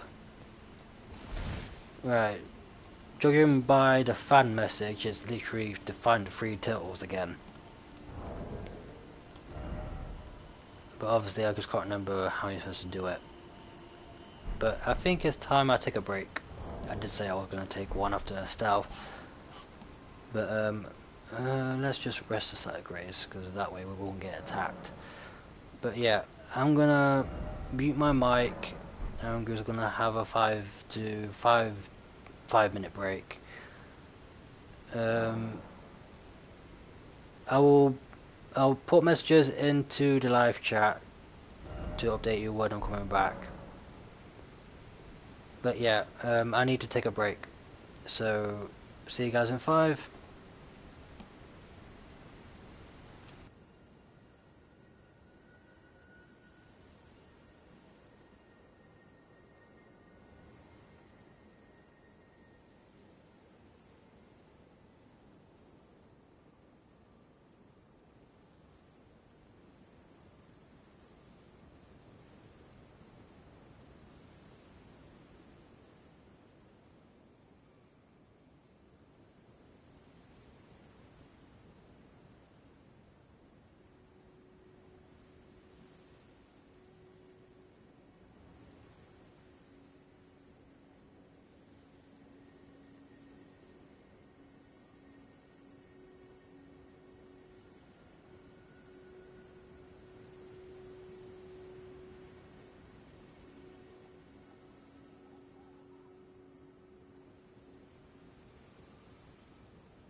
Alright, I am back.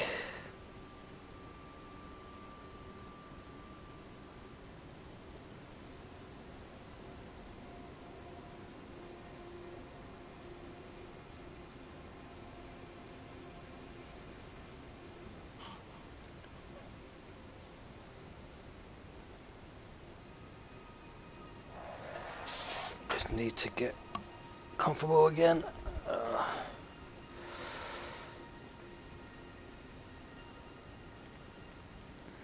Just need to make sure my audio is going through. My headset's got a habit of disconnecting when I'm not talking, which is a bit annoying because it's a Bluetooth headset.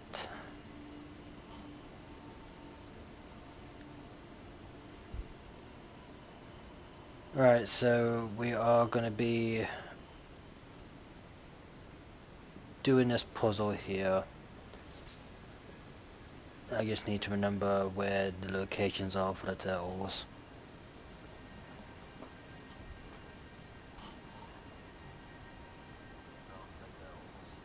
Yeah, so my audio's coming just fine.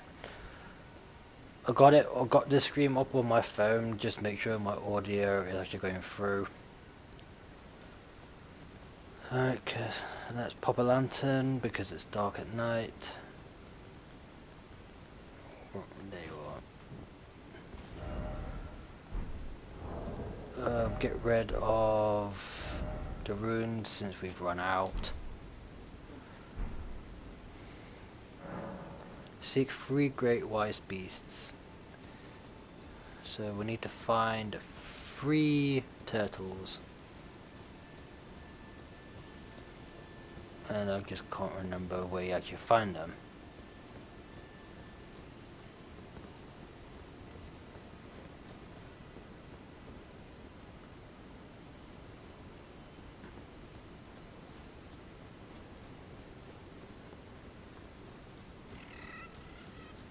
I guess I can use the quick way and just YouTube it, but like I'd rather not.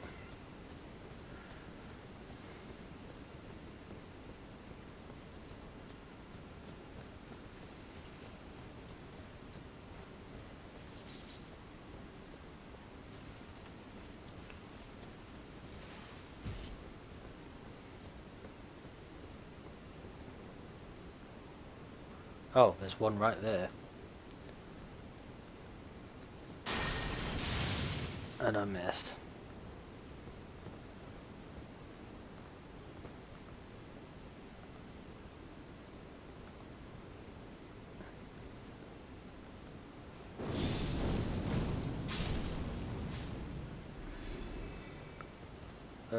Favorite tea? I'm not sure what you mean by tea. Do you mean by food tea or drinking tea?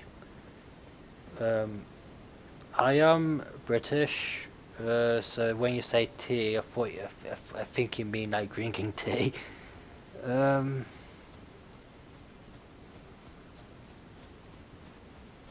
Drinking tea. There's a lot to pick from. In the UK, I use PG tea bags, and I guess green leaves as well, if that's what I think.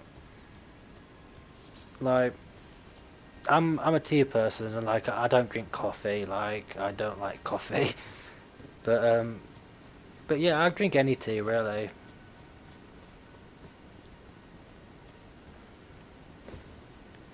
It's probably one of many things I mainly like, but I pretty much just drink any tea. 'Cause like if anyone makes me tea, I'll just drink it. Just like how most people just like drinking hot coffee or hot chocolates. Herbal tea is quite good as well.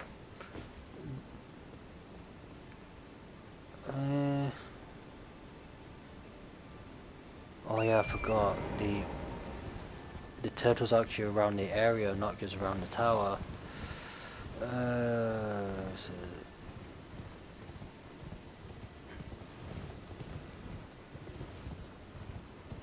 so the thing is, we can't die, because if we die, it will reset.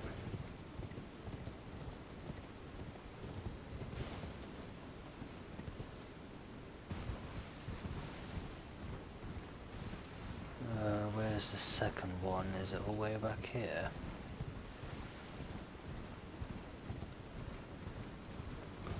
Those are where the walls are.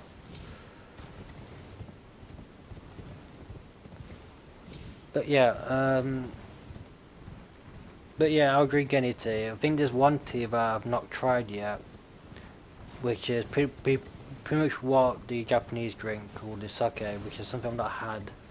Something I really want to try when I go to Japan one day. Because I really want to go to Japan. Especially to Universal Studios Monster Hunter section. Go to their main restaurant and just try all their food. But because of my situation with money, it's like I'm not going to be able to do that for a long time. And with inflation being really bad in the UK right now, like I'm barely getting by as it is. Yeah, Universal Studios has their own Monster Hunter. I can't remember what it's called now. You know how Universal America, where they have specific parts of the park for a certain ride. Monster Hunter's got something similar to that, but they don't have rides, but they have restaurants and stuff. And they actually make all the food that you see in the series into actual eatable meals, which is really good. And obviously they have their real live version of their weapons and the monsters as well. Like they have a Rathalos statue and everything.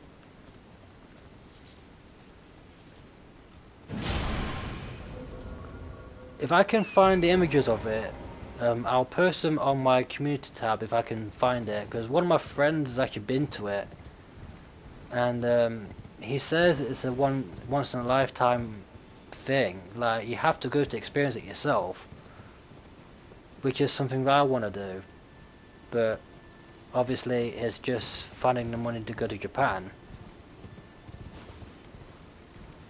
Even though it is cheaper, but obviously converting pounds into yen, it's a bit expensive on my part.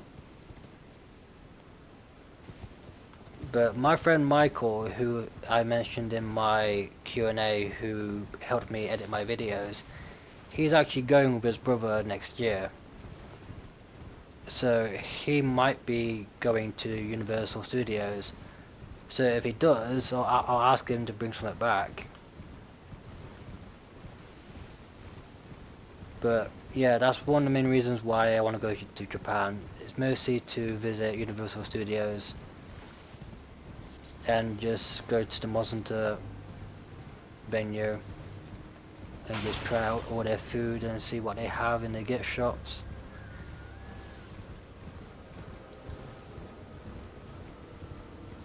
Like, Monster Hunter is not really big over here when it comes to resorts or restaurants and stuff.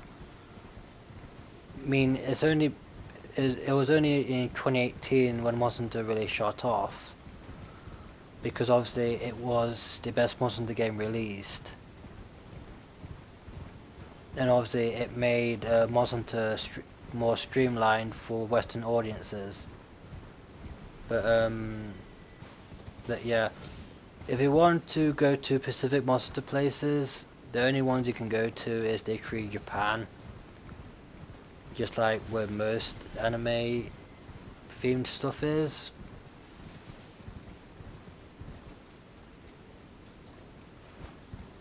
Right, I'm missing a turtle, but I don't know where it can be.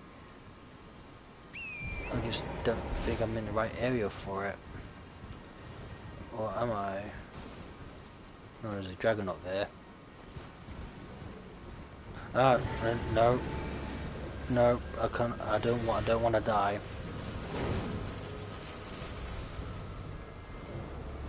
I think I might have travelled too far up.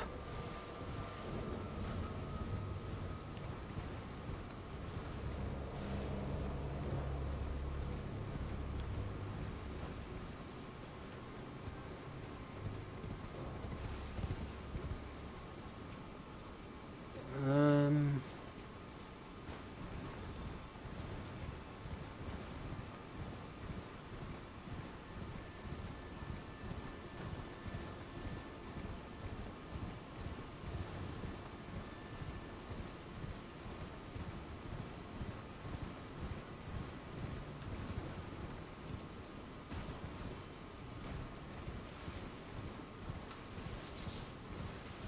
It's not this bit. I know there's a spectral jump that we're supposed to go up.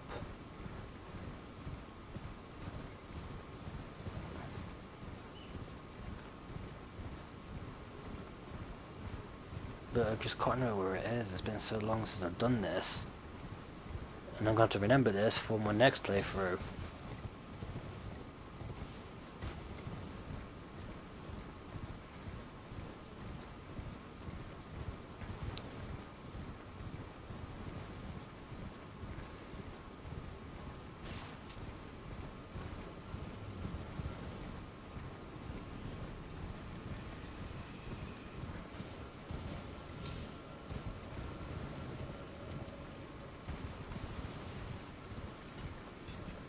Don't care about these, don't care about these.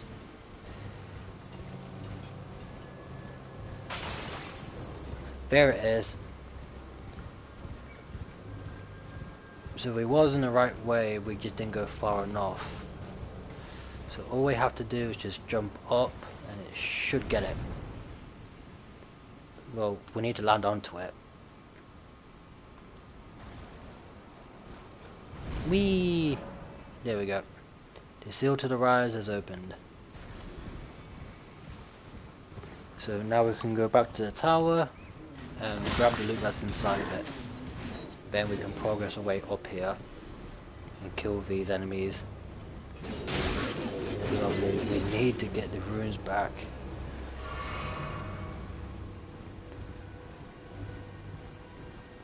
And kill that fox as well, because that's a mini boss.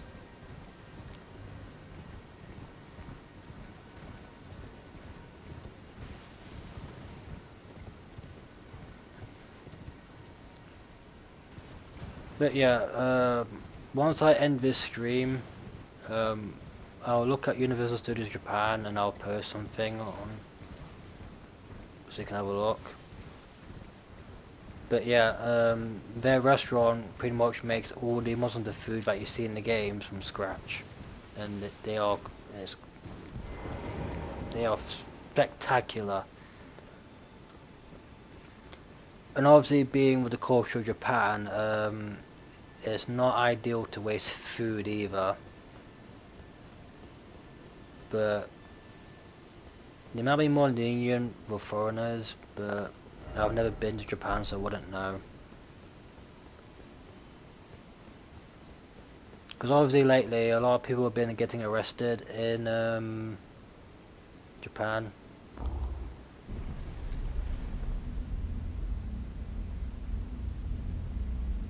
Yeah, I'm gonna be posting 300s at some point.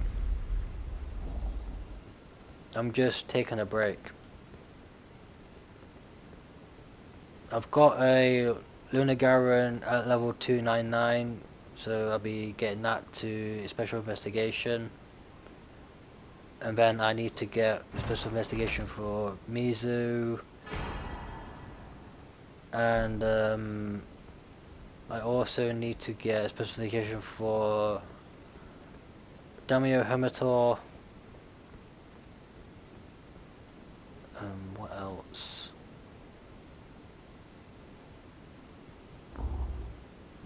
I know I've got one of Shigaru, which I need to do at some point. I don't have one for Kushala yet.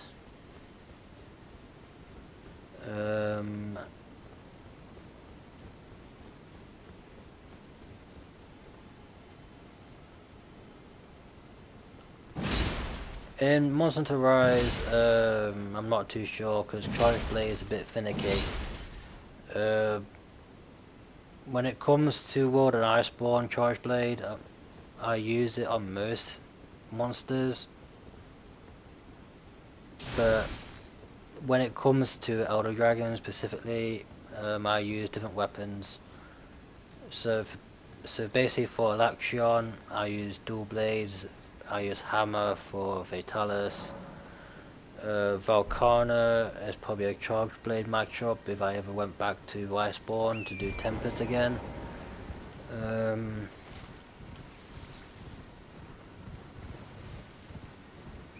Charged blade is very good for Tempered Diablos as well, but again I don't think I've got many Tempered investigations anymore since I've literally done everything in World Iceborne. I've got pretty much every single decoration, and I've platinumed the game, and I've maxed out everything, so I'm not even too sure what I have on it anymore. The only thing I know that I do have is literally all the events. But I think I still do have a lot of tempered investigations though, because obviously I was doing the deco grind. But I don't need to do it that anymore because I've got every single deco now. Well, I had every single deco back in 2019, so I got really lucky in my level 5 star tempered investigations.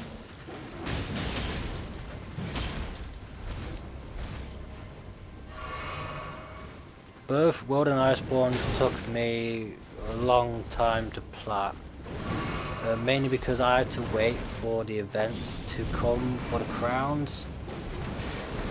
But obviously, the only crowns that weren't guaranteed from the events were the Elder Dragons and Black Diablos. And Black Diablos was the last monster I needed for its large gold crown.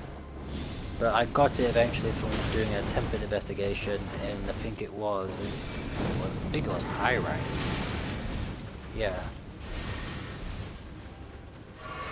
Yeah, and I think my last Iceborne crown was I can't remember now. It's been so long.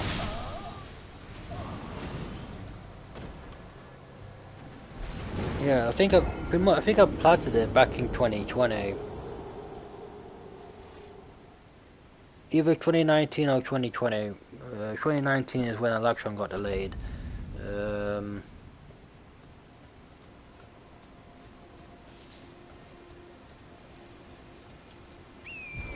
Yeah, 2019 is when Electron got delayed. So he didn't come out till 2020. So it must have been, I must have platinumed it in 2020. Because obviously that's when Alaxion and Vitalis came out. Yeah, I must have. I just can't remember what was my last crown.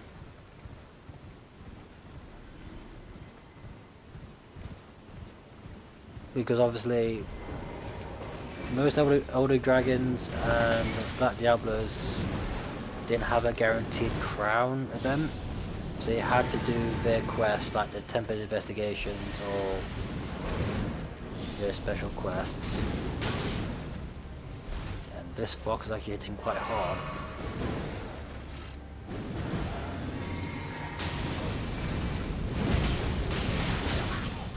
And I don't think you can actually poise break it either, which is annoying.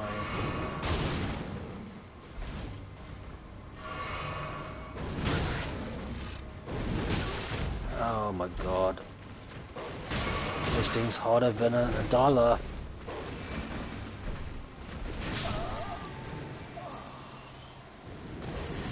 There's so many that I can't keep count.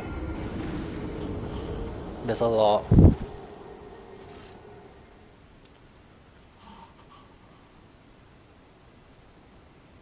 There's at least 3 of these foxes in the open world, I think. One of them is a boss in Rana Lucaria, then the other 2 are just normal spawns. But obviously this is probably the hardest version because this one is scaled up to near my level or higher. Because this area is technically a late game area. So hence why this wolf is doing way more damage to me than anything else. But this wolf's always been a pain in the arse. From its first boss fight to its third encounter. I didn't even get a chance. Yeah, for some reason in the Soul series, like regular enemies are tougher than some bosses. Which says a lot. Hence why many people would tend to have problems getting through some certain areas of this game because some of the enemies are just ridiculous. Even though I don't need to kill that wolf, but I do need to get it killed so I can explore freely. Because I need to explore all those towers that are sitting on the basin, but I can't do that if I'm getting attacked by a giant wolf. And I don't think I can even summon an Ash here. No, you can't. So I'm...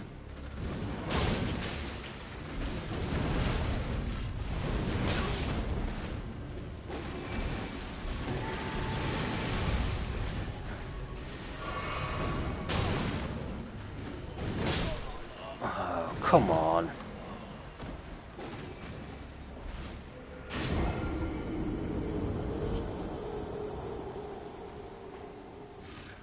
Okay, I think it's safe to say that I should use an easier weapon than what I'm using to actually take this on.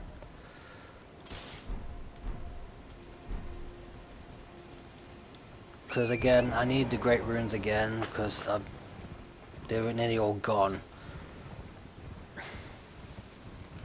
And I know that there's merchants for me to find in the plateau. So I need runes to buy stuff as well. So I need to kill this wolf to get some runes. And kill everything else in here.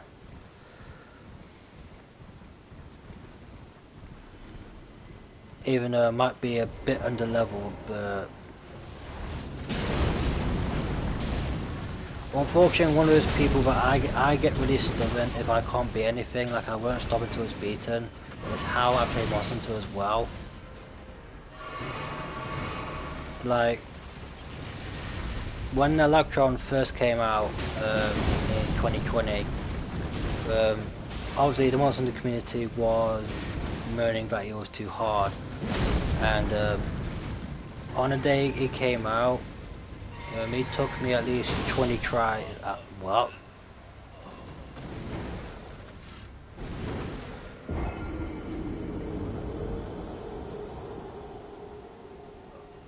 I literally rolled back and he kills me in one hit.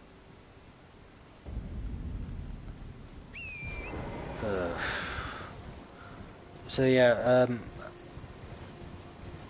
I'm one of those stubborn players that I won't give in until I succeed. That's how I play Monster Hunter. Like, Electron was a wolf for me in Iceborne. Yeah, I think most people did. When Crimson got added to Rise for the first time on the Switch version, which is where I started from, he was a wolf for me as well. But obviously, since then, I just got better fighting Force Tracks. But back then, he was quite difficult. Because obviously, we still had the basic armor sets and whatnot. And I think at that point, the best weapons were Tigrex. Again. But yeah, he was really hard when he first came out. which tends to be a pattern with new monsters.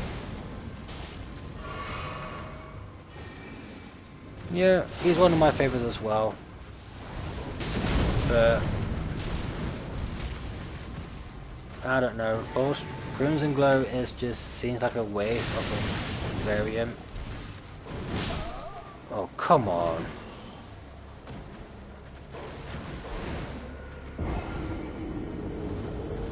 Like, Crimson Felstrax is no different than regular. I mean, yeah, it glows more red, but that's about it.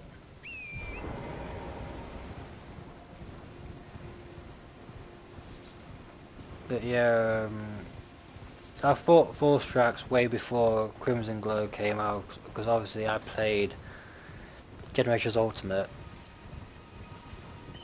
which videos I was posting before Rise came out, because obviously at that point Iceborne had reached its final update and it wasn't getting any more updates after Fatalis. So I got through Generations Ultimate, and that's where I fought Felstrax for the first time, and he feels more better in Generations Ultimate than he does in Rise.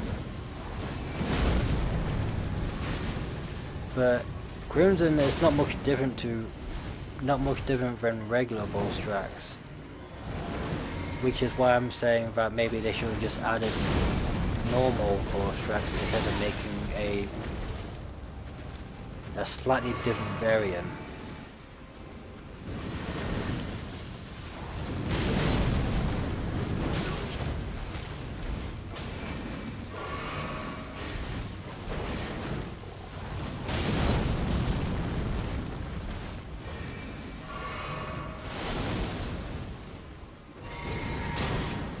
Leave me alone, Fox.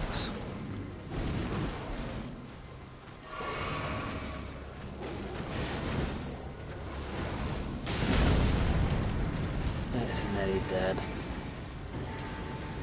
I just gotta make sure I don't get comboed by him. Like that. It's nice and moving for a fight.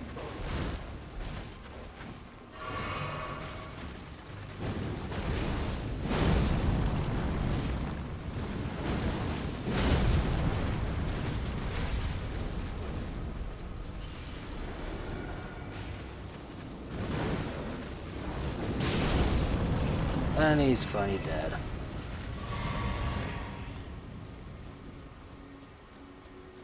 But yeah, I played Generations Ultimate straight after Iceborne finished. But obviously this was like way after I found Fatalis and got all his weapons and armor. Generations Ultimate is probably one of the more longer monsters. Especially if you want to try and do everything. Which I did, which took a very long time. Especially if you're leveling up the Deviants as well. And leveling up the Deviants in Generations Ultimate is a massive undertaking. Even if you're in a group of 4. And to unlock specific quests and certain monsters, you've got to do specific quests and some other stuff. So the game is way longer than World Iceborne, but obviously there's way more monsters to deal with, and more difficult challenging monsters as well, like hyper monsters, deviants, variants.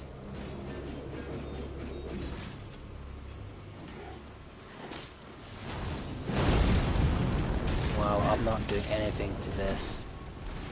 Alright, I might have to change weapon here. Where are you? These things are weak to blunt. But obviously the weapon I'm using is not even leveled up properly.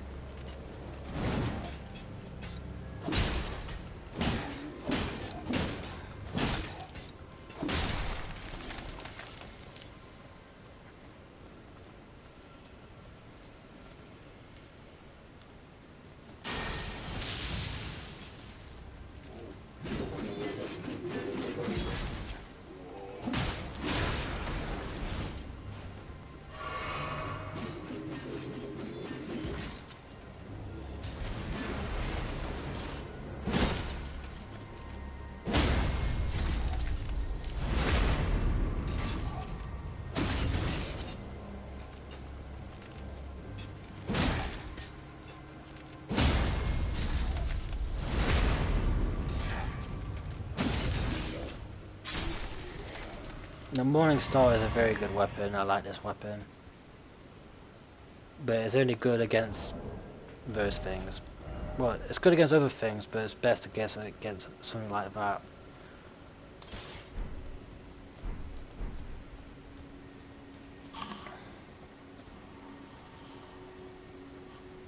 Yeah, the deviant monsters are really good. Some of them are, some of them aren't. Like deviant Azoros, no, no, thank you. Jewel Tusk Tetocobra should have made a return. Hell, Tetocobra should have made a return in general.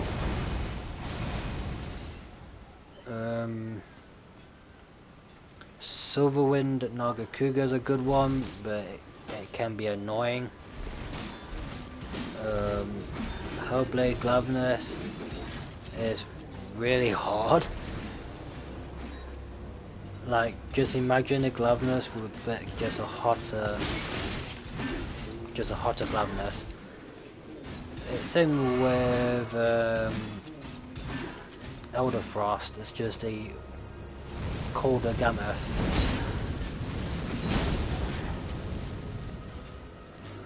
Bolt Reaver is my favourite deviant.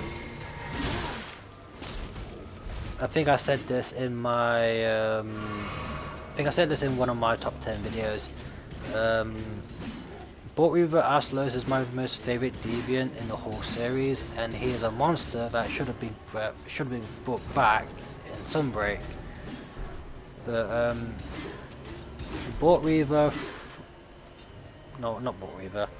Astalos from Sunbreak does have Bolt Reaver's attacks, which I do like. Like the energy blade that he does is from Bolt Reaver.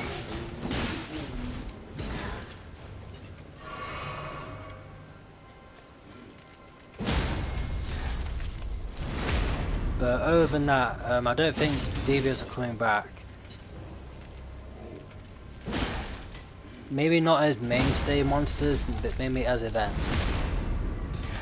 Like we got no idea what Monster Wild is going to be like, but we can all assume that it's pretty much Monster Hunter World 2, since it is on the main consoles this time.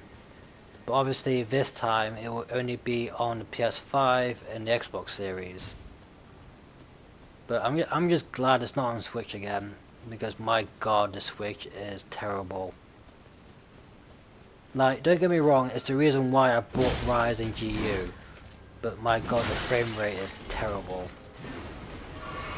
Because obviously the Switch is locked at 30, and sometimes the visuals look a bit blocky. On the PS5, the Sunbreak doesn't have that issue. It's just a Switch version. So hence why I swapped from Switch to PS5, because PS5 is my main console, and it just makes a lot of games run smoother. And Sunbreak is one of them. Sunbreak benefits from higher frame rate, because the higher frame rate a game is, the more tighter the hitboxes are on enemies. Like, I noticed this when I played Horizon on PS5, is that when you lock onto a machine, like, it's not gonna stand there, it's gonna move. And I've noticed that the hitboxes between you and the arrow that you shoot is actually a lot, like the gap is a lot tighter, if you know what I mean. Like, to actually aim and hit your target. It's the same with Monster Hunter. Some hitboxes are much tighter than it is on Switch.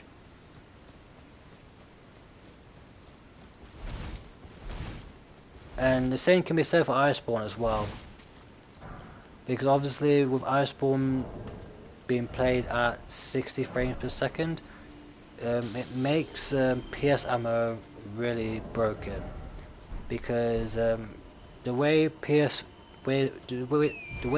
ammo works is that it does more damage depending on your frame rate. So the slower your frame rate, the less pierce it goes through, I think. I remember someone doing a video on it, and it did an electron in like 2-3 minutes because PS5 version's 60 frames per second. But obviously PS also just goes through the monster as well.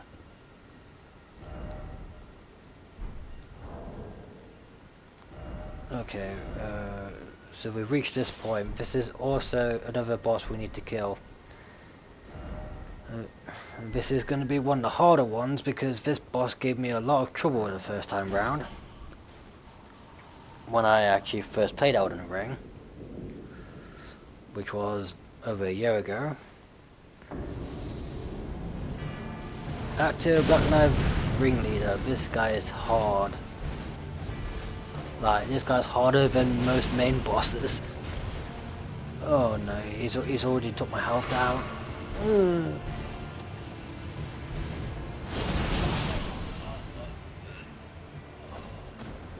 I can't remember if the cheese form actually still works or not.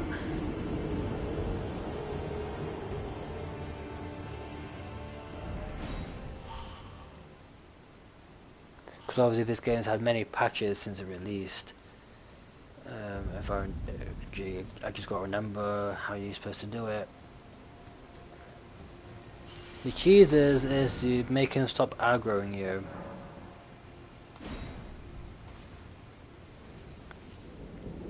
But he only does it in a specific spot. So before he spawns, let's just figure out. Oh, it was down here. Okay, so we need to get him over here. Because he is one of the harder fights this early on. Well, not even this early on. Hell, late game this guy's hard.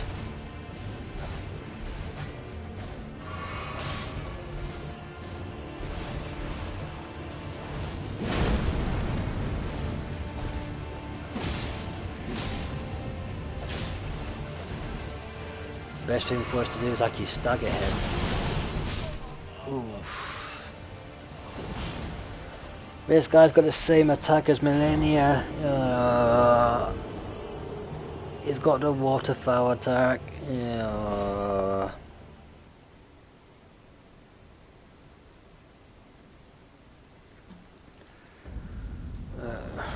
Let's change back to the Godslayer.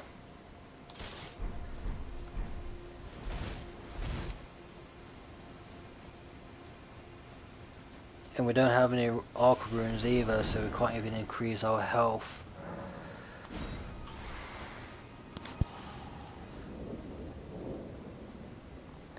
I can summon this guy once I beat him, but I need to beat him.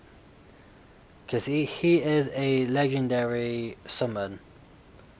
But we need to have high FP to summon him, which is what our blue bar is.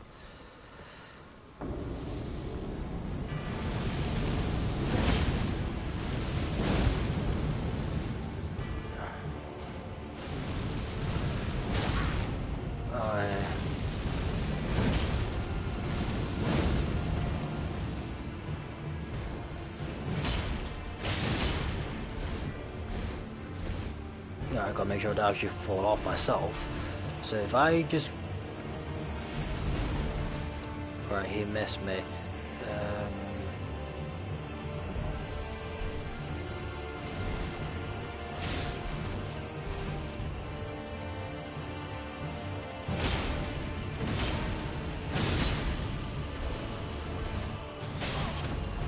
Oh my god.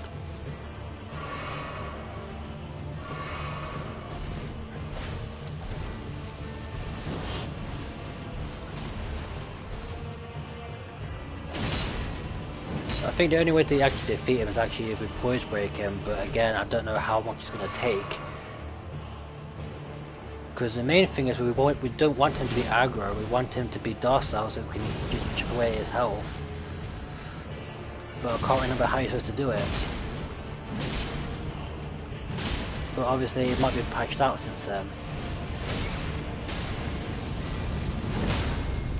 No! Oh, I poise broke him and I knocked him away. And I fell off.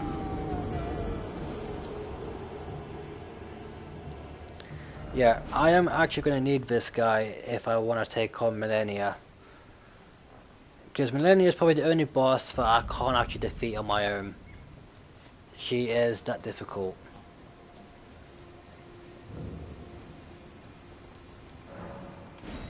And obviously there's a chance that she will kill the summon as well, which she probably will do anyway. Where is it? Fire, grant me strength.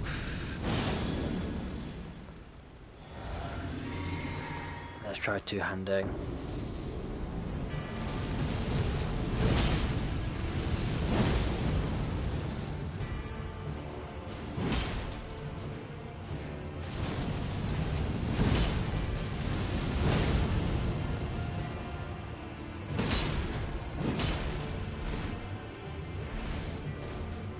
He was going for a grab there.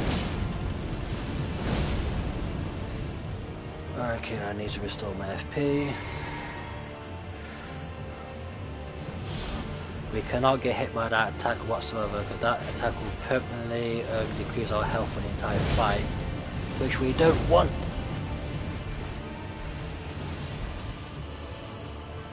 Does he stop being aggro?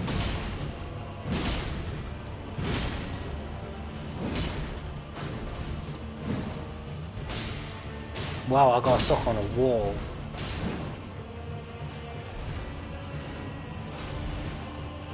I gotta be careful here. Damn it, it hit me. No, no, no, no, no, no, no, no, no.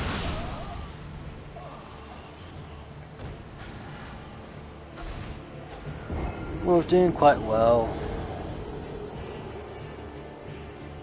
But yeah, there's two reasons why we need to kill him. I need a summon for the trophy, and I also need him for Millennia. Because I am going for the platinum again. Even though I've already platinumed it on PS4. But yeah.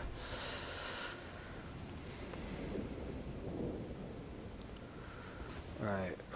Flame, grant me strength. Bubble shield. Two-hand.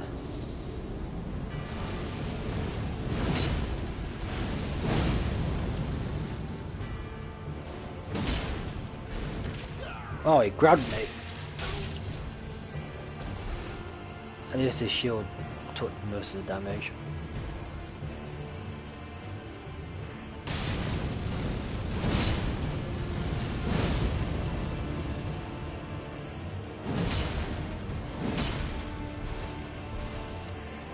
Is it this one?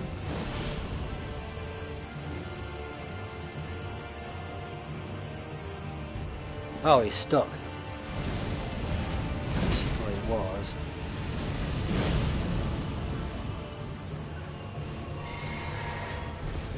Yeah, he's actually no!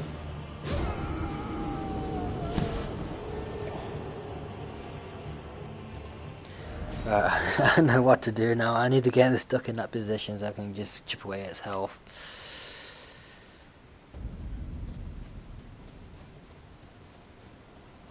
Like, this guy is harder than a steel. Like, that says a lot. Which is a bit weird, like, some of the human characters, like, just always be tougher than the actual monsters. Or in the steel's, or in the steel's case, literal alien.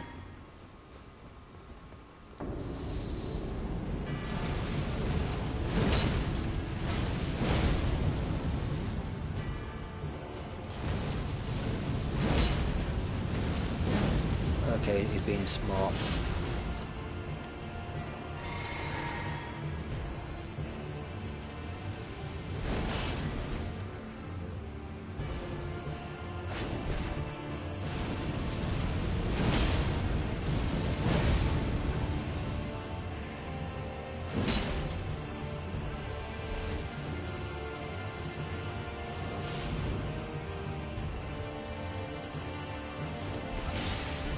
Alright, stop my bubble. Alright, he's stuck.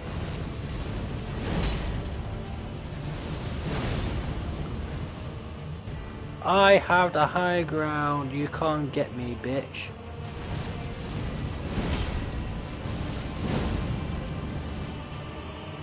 Maybe I should actually use some incantation to actually lure him. Oh wait, he can't get me. Oh shit.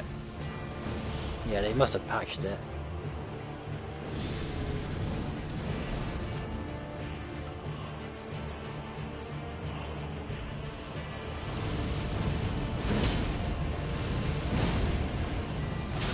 Ooh, yeah.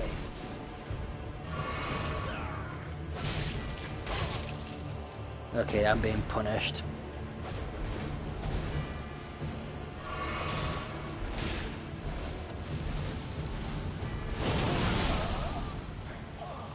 Yeah. He punished me quite badly there.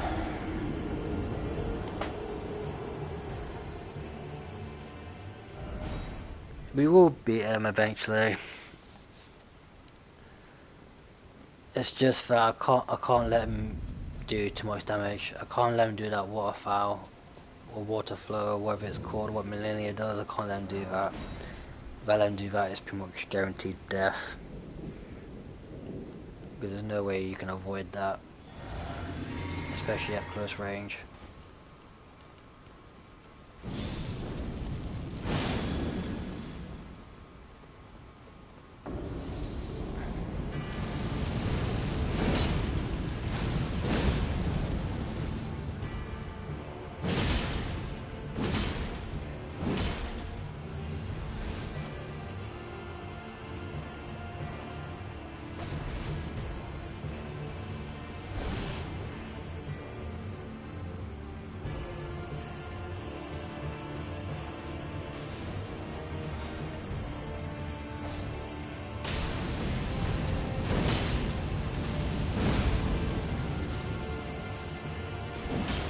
Damn it, I missed.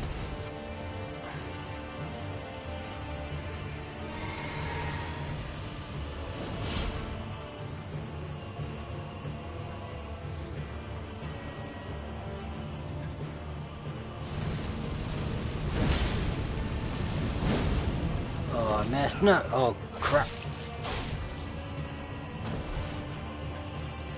Luckily, he walks away after he does that, but obviously, then he goes for that.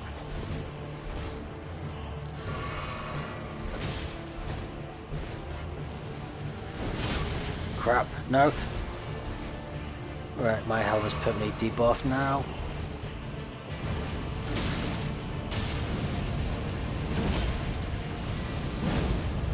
And he completely avoided that. Ow, my health. Ow, ow, ow.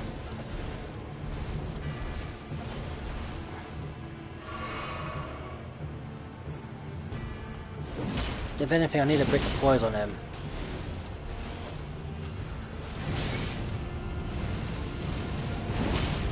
Oh, I stopped him.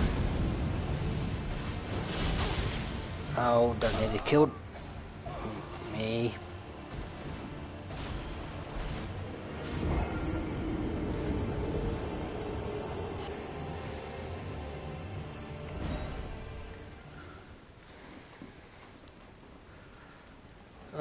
Unfortunately, Elden Ring is one of those games where, like, the enemies can attack so fast and you can only get one hit in at a time. Obviously, it depends who you're fighting, but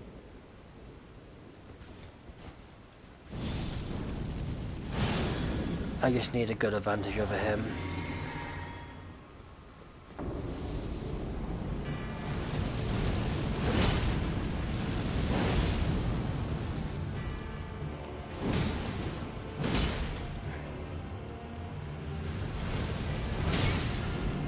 Unfortunately, he interrupts me each time. Wait, did I poise break him? I must have. Oh god. It's fine, we can get another one.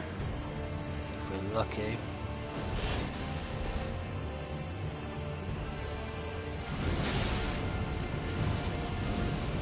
Come on, come closer. No! Oh my god, he actually countered me. Ow! No.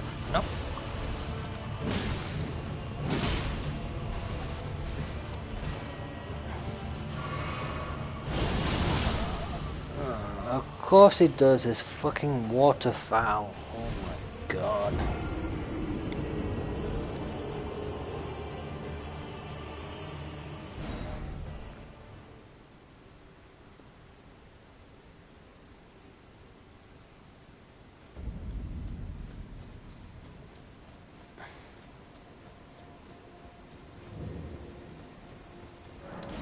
We will defeat him. I've beaten him before.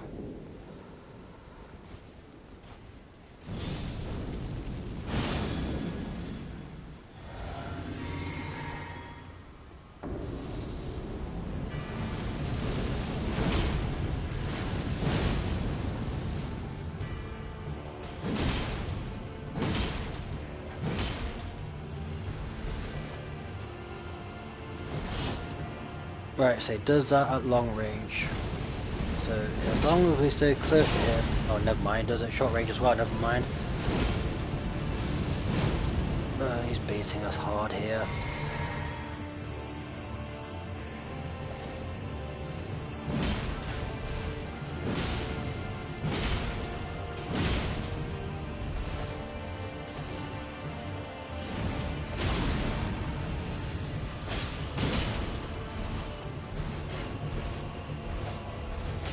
Get away from me, get away from me, oh my god.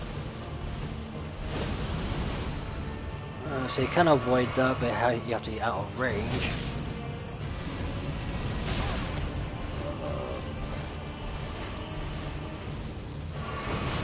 Crap, there goes my health. And here goes me.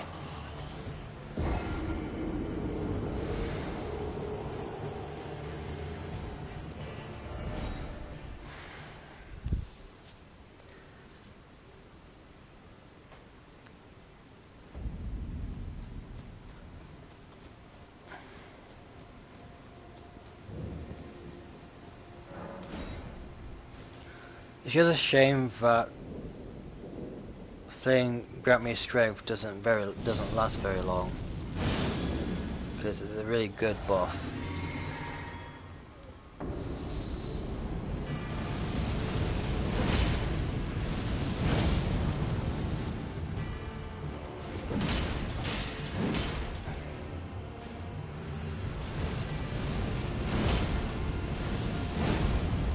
Right.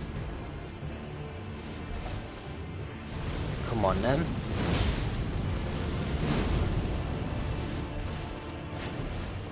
Nice try, nice try, nice try. Okay, I'll give you that.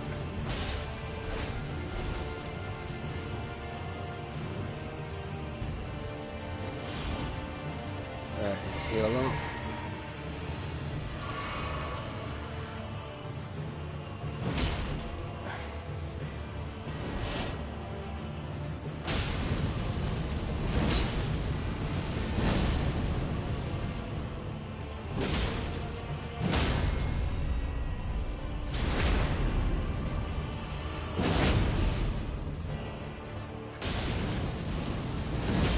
If we can keep on interrupting him, that's all we need to do. Yeah, this boss can't, but Millennia can. This is why we need this guy. This guy permanently stops her from hitting to max health.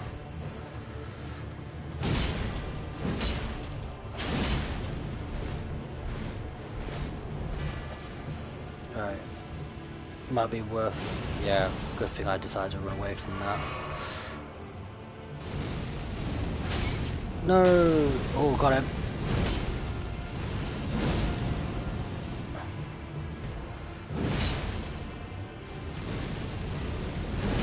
If I can just get one more swing on him. No! Oh god. Right, there goes my hand. Yeah, back off, will you? Oh god damn it, he avoided my... Alright, get away from him. Good thing I avoided that.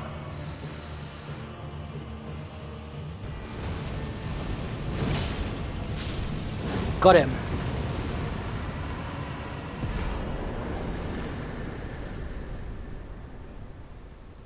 he's one of the... I finally got him.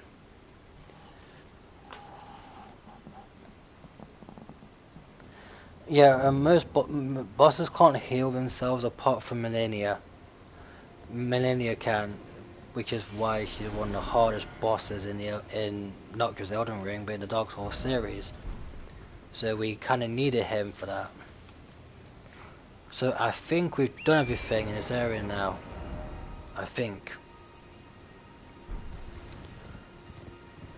We got the tower, we got him.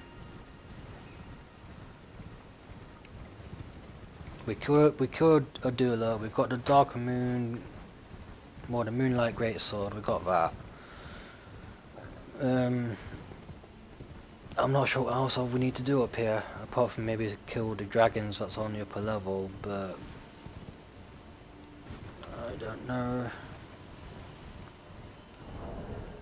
We did get 80,000 runes from him, so he was worth the fight, and he is a good fight. It's just really hard. But I was not expected to beat him with his weapon, because I've not used his weapon on bosses before. So the fact of actually succeeding must mean I'm doing good. To some extent. Because obviously I'm using its magic power. Okay, this is a new rune. So there has to be a secret entrance around here somewhere. Oh. Oh, it's a trap.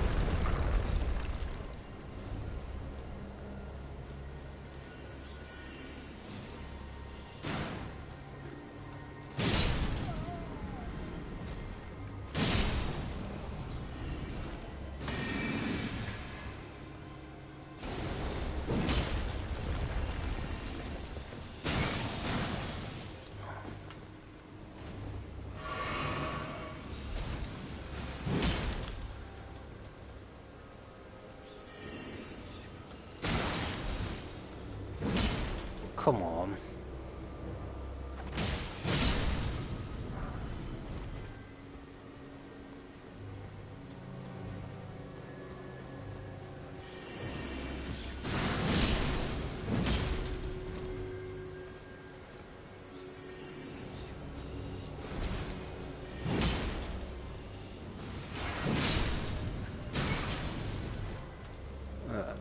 Why am I posing? Why am I posing? I'm gonna die.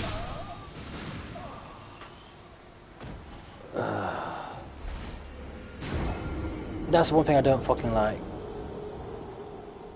They assigned the poses to button controls, and I can't figure out how to turn them off.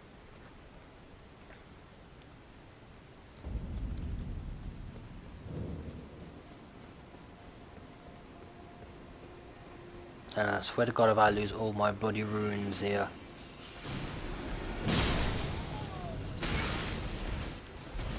This is probably why I hate magic. Even though I'm planning to use intelligence for myself. But I'm not using magic, I'm not using glintstone magic, I'll be using gravity magic. And Radon's weapon. The base weapon. Not these crappy magic staffs that these guys use. Oh, we've got a rune art.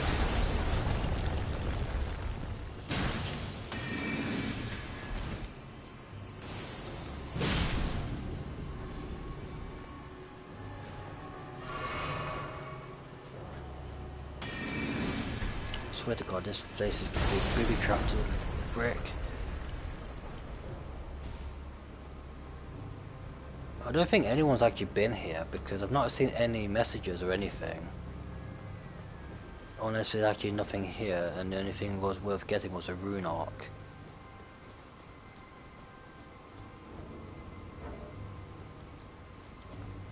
Or we're at the back of the top.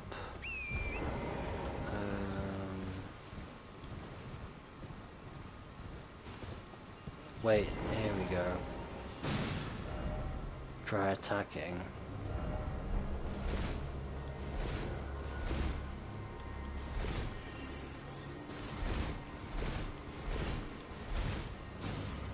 I mean, it might be a false message, like most of them are, but some of them actually are helpful.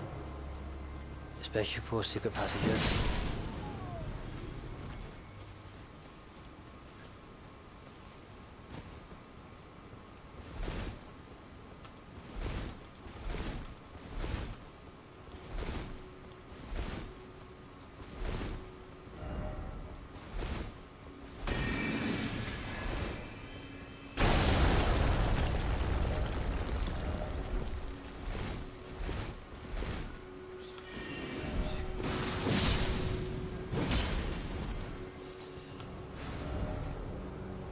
message ahead. Yeah, I don't think there's actually anything here then.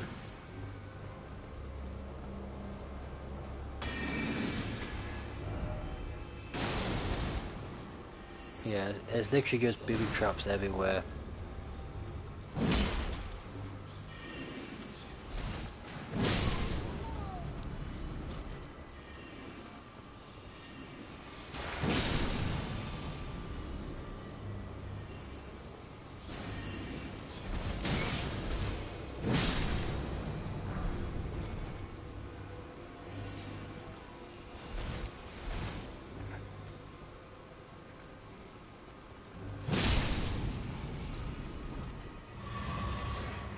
Right, that's all of them dead. We got our health back. But yeah, I don't think there's anything here. Which is a real shame, really, because it could have been an easy way for a talisman, but it is what it is.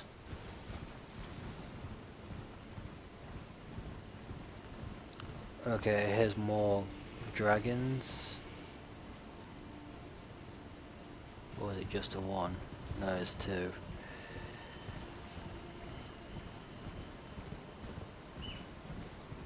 We don't need to kill the dragons because they are high level, like most things in this area.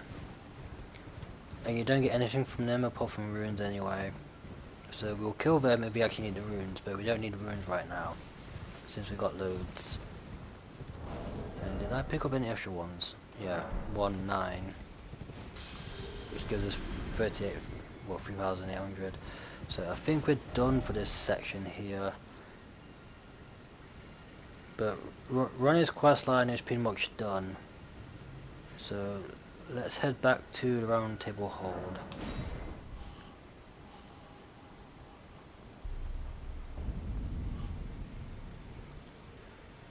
Right, so this guy that was standing here, he's gone. So we'll find him in the Atlas Plateau.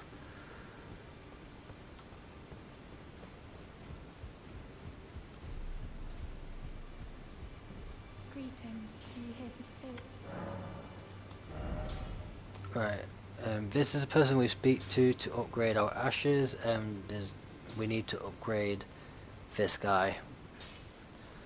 So, as you see, I've already got a mimic tier, which you can also get from doing Ronnie's questline, which is also a legendary ash.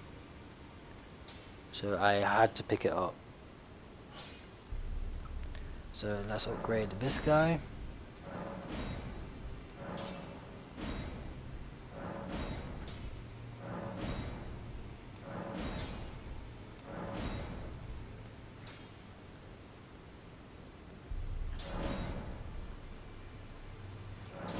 And right, he's maxed out. Same, and the mimic tier isn't nearly maxed out, but I've nearly used all my bloody runes. So let's have a look.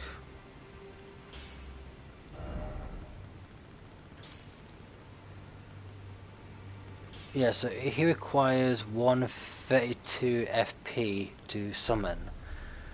So we can't even summon him quite yet. We've only got 116. So we need to increase our FP a bit more. But we won't be using him until Millennia, which is not for a long time yet. Like, we're not getting Millennia until like after many bosses.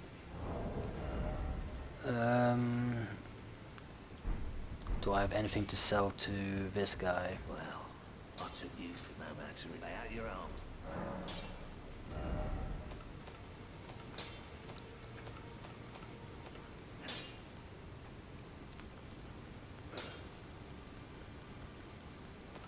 Obviously I don't want to sell the weapons because I'm leaving for the trophy.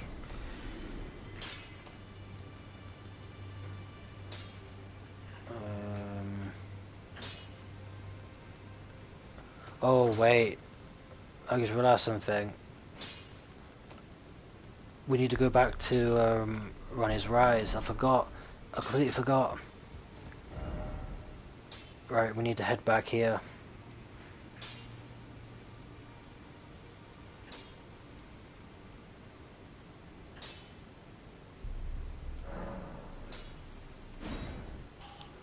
I completely forgot. Because once you complete Ronnie's questline, you also end Blide's, which is unfortunate because Blythe is such a good character. But you will see in a minute. A part of a treaty. I can remember Trina. No matter what might happen. Ronnie. He needs me. I don't want to kill him, but we have to because already he's going to kill us.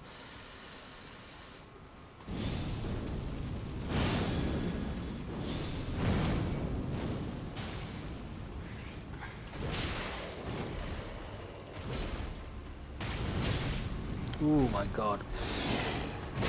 Oh my god. Oh.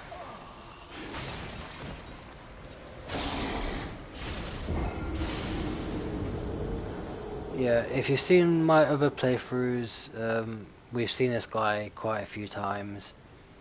He's one of my favourite characters in Elden Ring, but unfortunately, if you do run his quest line, he is destined to die. Since he is Ronnie's shadow, and since Ronnie is no longer a part of this world, he has been driven mad by the two fingers. So we have to put him down. Which I do not like because he's a good ass character.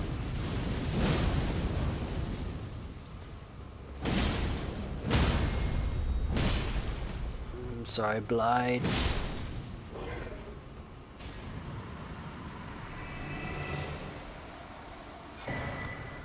We get his weapon and his armor set, which is really good. But yeah, after you complete Ronnie's questline, Blythe dies. Also, while we're here,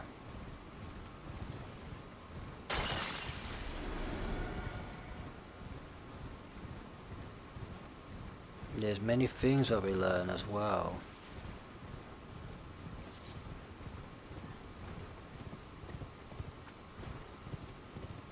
I did cover this section in, I think it was part 2 of my playthrough. That we did do Soval, I can't remember his name. Soval, I can't even pronounce it. Basically, it was his quest line where he like turns people into puppets. But he should be dead now. Yep, he is dead.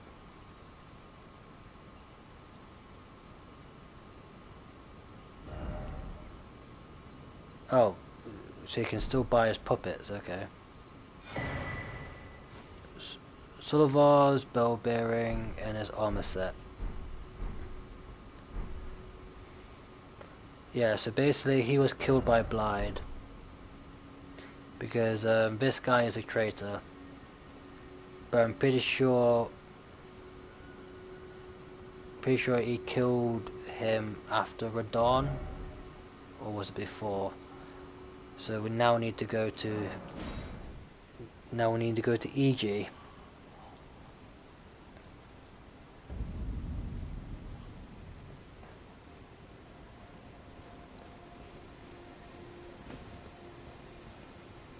Oh, there you are.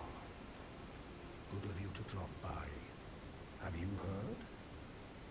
Lady Rani has departed on her journey along the dark path of Imperium, from Rena's Rise, as she calls it.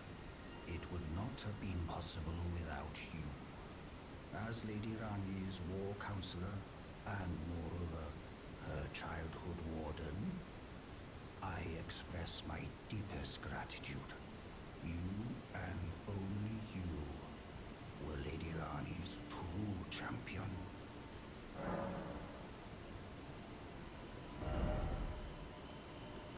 there's no point buying anything from him. Unthinkable. How could Blythe? How did he break free from his cell? No. More importantly, Blythe became a curse that plagued Lady Rani. Yet even in madness, gave himself to her. I made a grave misjudgment. And I thought myself a capable war counselor. I'll catch up with you soon enough, Blythe. When I do, I only hope you'll accept my apology.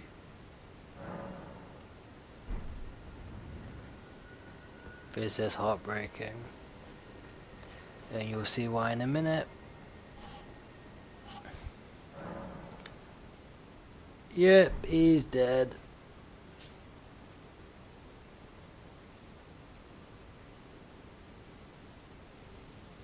And some Black Knife assassins as well. Let there be tears. No joy ahead.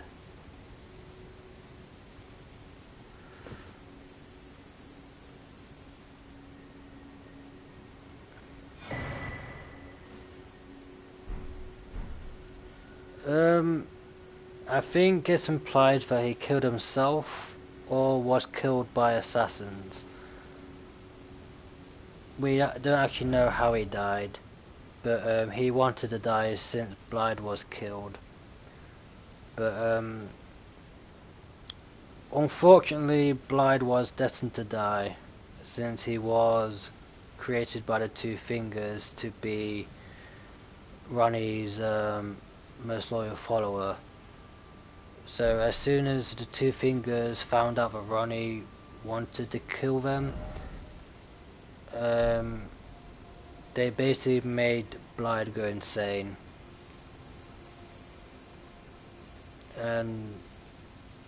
But Fiji imprisoned him in a jail cell during this quest line, and E.G. regretted it because now he's lost his best friend, and now E.G. will join Blythe in heaven, or in this game's case, back in the Earth Tree. Because obviously in Elden Ring, death and rebirth happens within the Earth Tree, but it could take thousands of years to be reborn. But yeah, for context, Ronnie, E.G. and Blythe all grew up together from children. Since Ronnie was born in Raya, like Rena, Queen of the Full Moon, is her mother, and her father is Radagon. But yeah, these three grew up together, and sadly Blythe and E.G. had to die for Ronnie to take the dark path, which is to sever the Earth Tree, I believe. There's a lot of lore behind it, there's a lot, and unfortunately when it comes to most Souls games, many good characters die.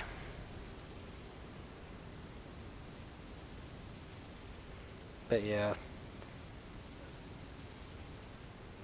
it's quite sad, because I really like E.G. and Blythe, but it's just that they're destined to die, no matter what, which is a shame.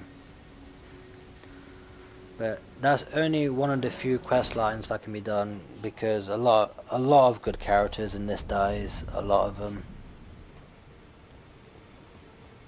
It's just that the Elden Ring community love E.G. and Blythe the most, and I can understand why. I've gone to the wrong person. We got 2 bell bearings from the 2 dead characters that we've just seen, and we can give them to this person here.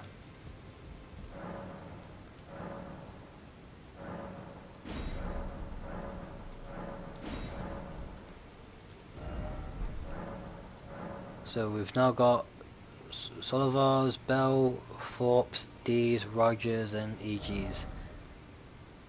EG's is not too bad because we can easily buy some of this, but we have to wait till we get more runes for them. I've already got all of Rogers stuff and D's and that as well. Yeah, I've not bought those, but I don't think I actually need these. Unless one of them is a legendary incantation. I can't remember.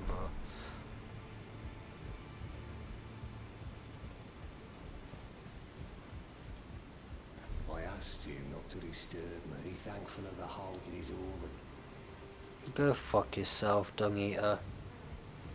We'll do your quest line soon enough. So for the quest line for Dung Eater, we have to get cursed marks, which we won't get until the plateau now. So I think it's time we head to the plateau, since we are finished with Ranni the Witch.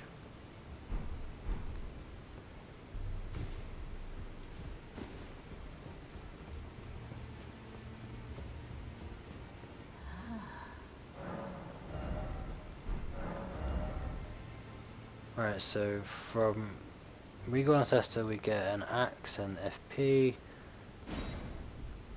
With this, Asher War, Wave of Darkness.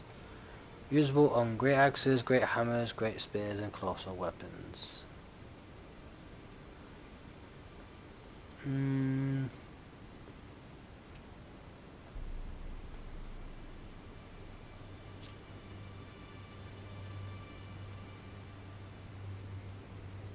Maybe something worth using if I was intelligence build, which I will be on my other character.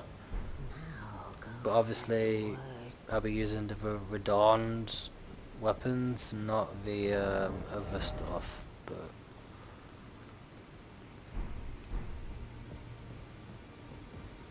But yeah, I think I've done everything in both Lucaria, Limgrave and Caelid, apart from stuff in the Dragon Burrows, which we're still not high enough level yet for some of it. So yeah, let's head to the plateau. Right, so I've already spoken to Raya the scout. If we do speak to her, she will teleport us to the Volcano Manor, which is somewhere we haven't been yet. But Patches did teleport me here to the Abductor Virgin, which we did kill that boss way early on. Like, we killed him as soon as I killed it as soon as we've got here, which was before Renala. So now we need to, yeah, so I think we need to go to the abandoned coffin, because we need to find Millicent now. Millicent is also a very long quest line, but she does have some good stuff that we actually need. And she's actually one of the reasons why we need to get to Millennia as well.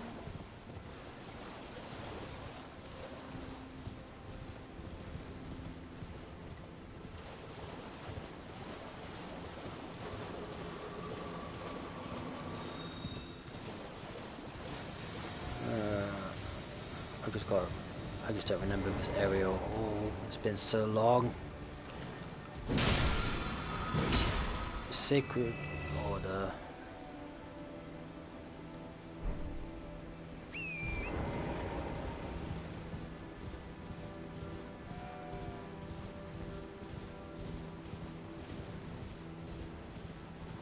I know that we have to find medicine at a certain grace, but that's not until a bit further up. Okay, so wait, is there two bosses here? One in the ruins and one underneath it?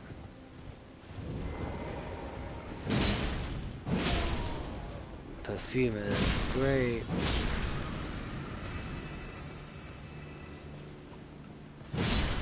Right, this area should be slightly more easier because we might be a bit over leveled since we are what,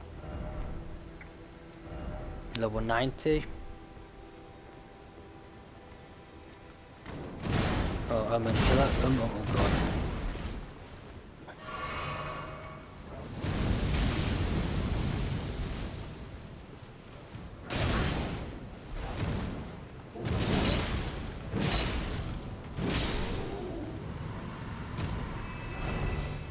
I'm gonna kill a robe. So this is, yeah, so he was a boss way earlier on in Lake of Lucaria.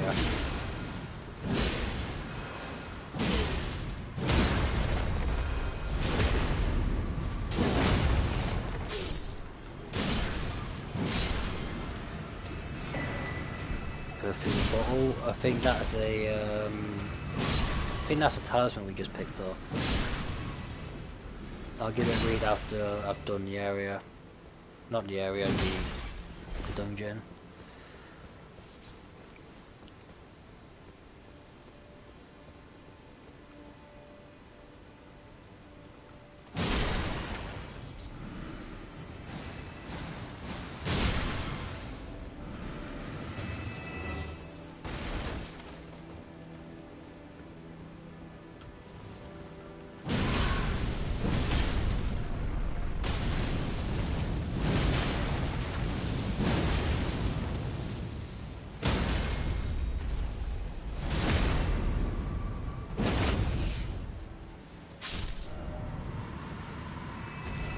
Yeah, so we had to kill that to get in here.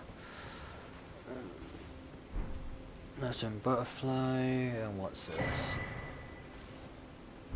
Well, okay, so it's not a charm we picked up, it's an item. In that case then, there should be a hidden place here. Unless it's underneath. Yeah, is it underneath the ruins? I mean, that'll explain why that is pointing to that, I guess. But this requires a stone sword key. Why am I gesturing? I literally press triangle.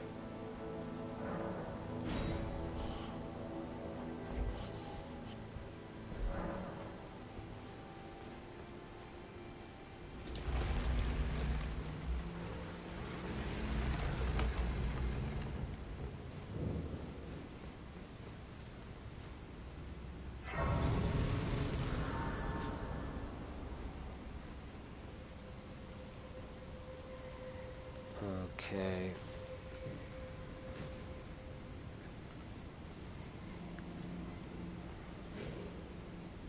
Okay, we don't have imps, we got these things.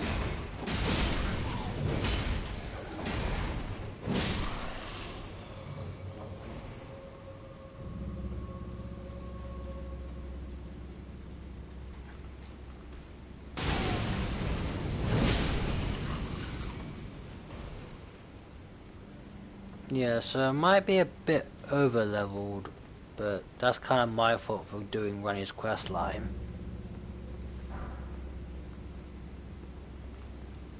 But I wanted the questline out of the way early so I don't have to do it. Because steel can be very difficult.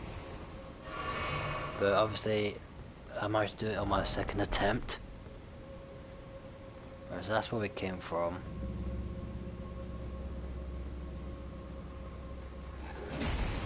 Yeah, I saw you coming from a mile away.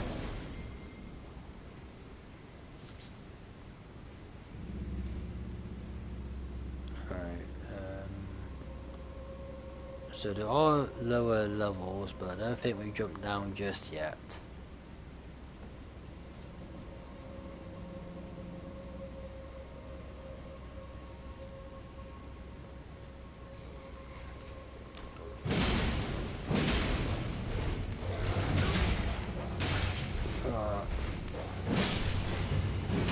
At least the dog's dealt with. The dog's more annoying.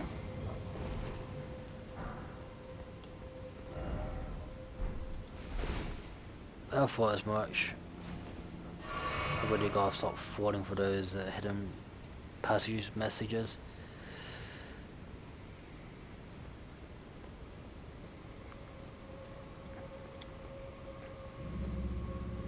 So I think we need to go that way at some point.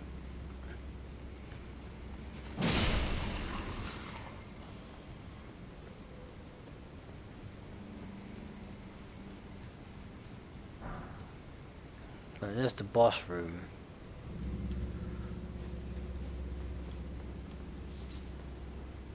So we need to go and find the lever for it. Oh god, not this guy.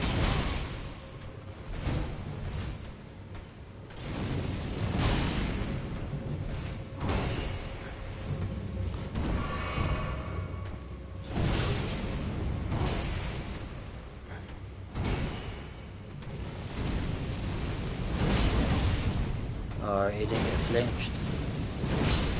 Did that time.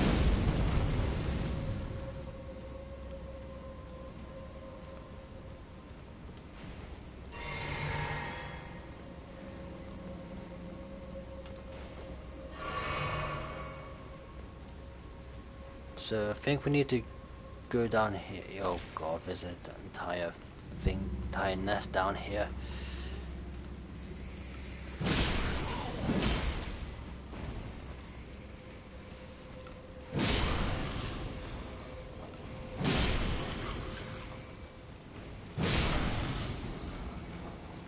That's all of them dead, I believe. New summons.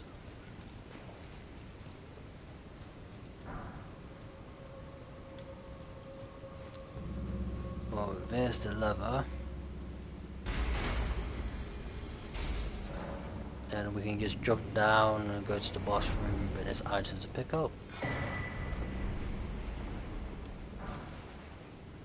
Apologies. Is that all there is? Yeah, there is. Right, this way. Right, I think I know what this boss is, so I'm gonna change weapon. To weapon I've not shown yet. The double halo scythe.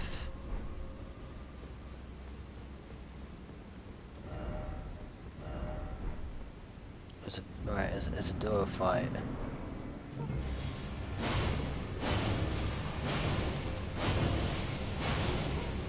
My god, there's so much of the perfumer.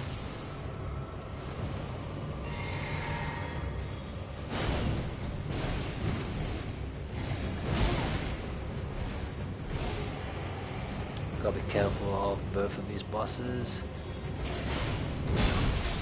Right, the perfumer's dead, so it's just a misbegotten.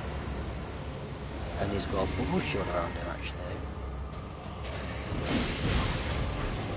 Well, he did, not anymore.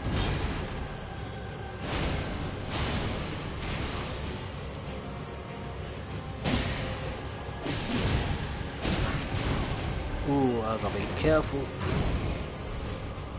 Get away from him, just so I can... That would have killed me.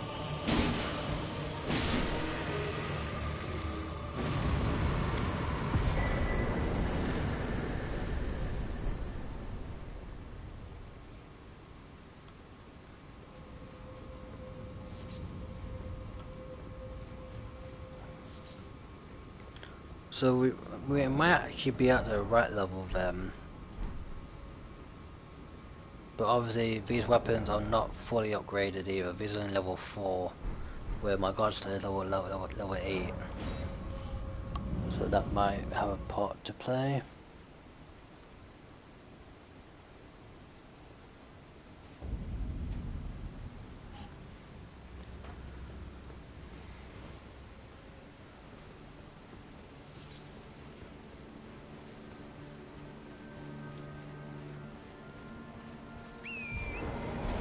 Yeah, same thing. I think I'll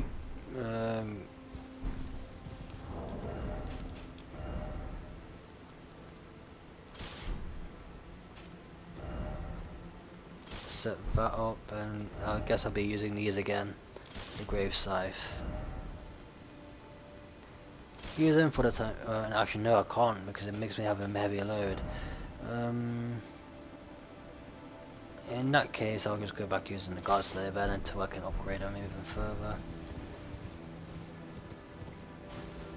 Alright, so there's nothing else here then because I've already killed everyone here.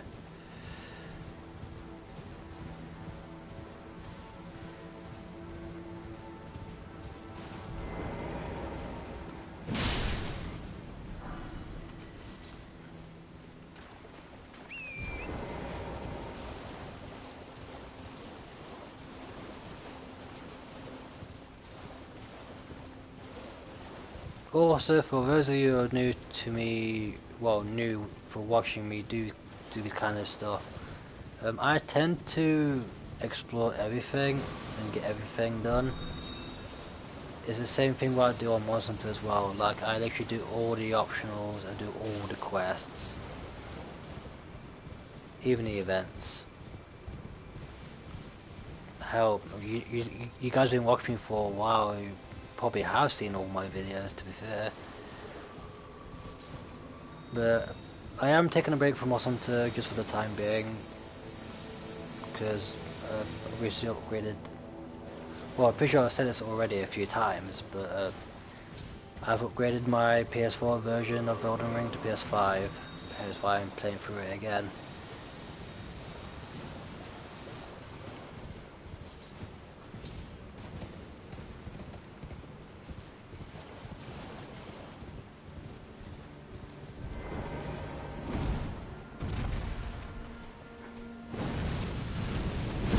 Ooh. If I didn't kill him there, he would have grabbed me there. Smithing stone.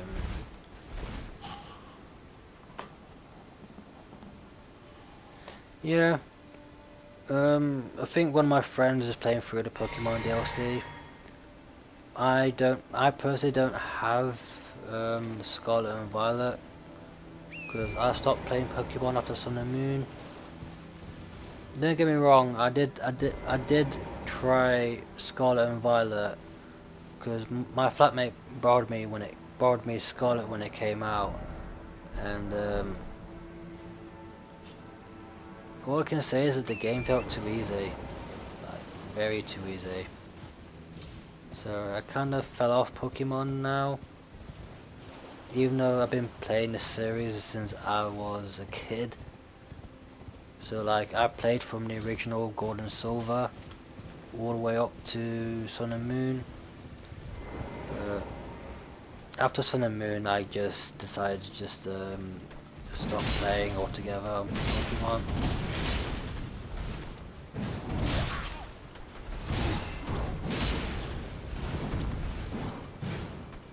No, you're not grabbing me.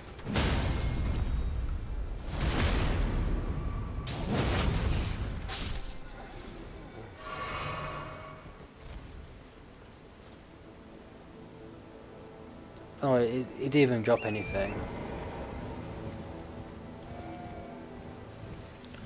I'm not sure if we got everything from this area or not.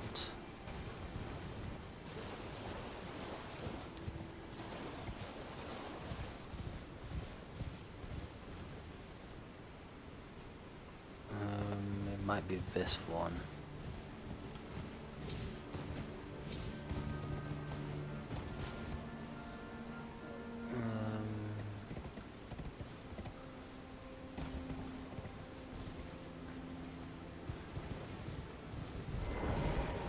Pretty much most enemies can insta-kill you.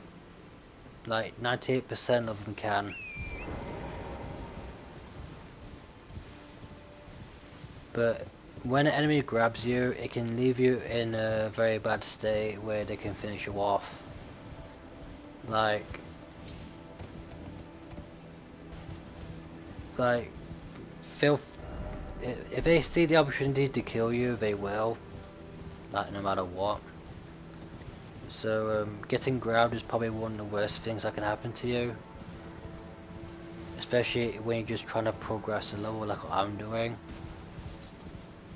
So I think I'm at the right level for this area, just so that I'm not struggling too much.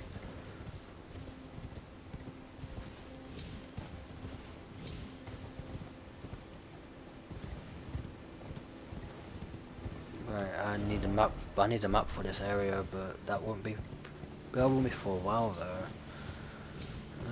So I best do this exploring.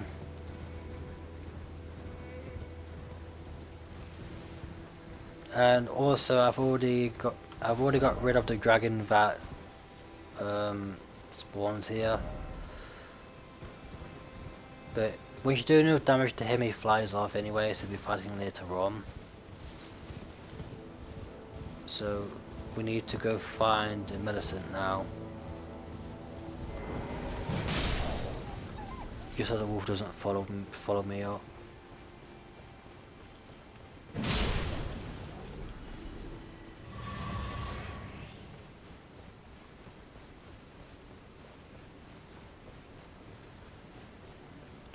Well, there's Millicent.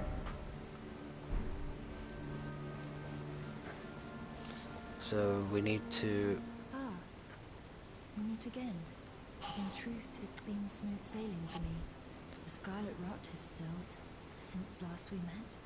As such, I've been able to continue my journey.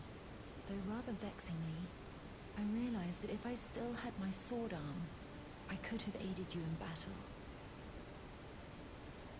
Now I'm tracing the path Melania took after unleashing the power of the scarlet rot during her battle with General Radahn in the Caelid Wilds. I should like to meet her. This vanished woman. I think she's in the north, in the lands that lie beyond the Erd Tree. Now, she's passed into...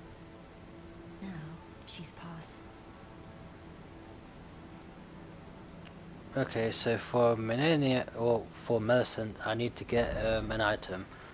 I just can't remember which one it is. I might have to actually look up a guide to actually find out where you actually find it. Because we actually need to progress her quest line, because she does have important stuff we need. Especially when it comes to talismans. So let's rest at Grace. And I can't even level up. Is she still there?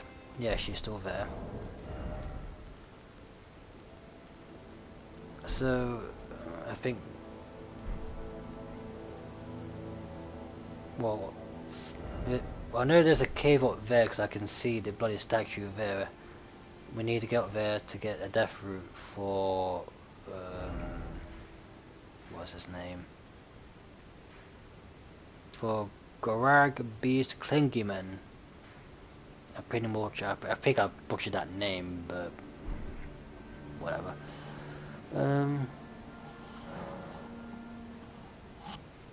Yeah, I haven't touched Sword and Shield for a while, but I think I've got a finished dual blade set now. I think.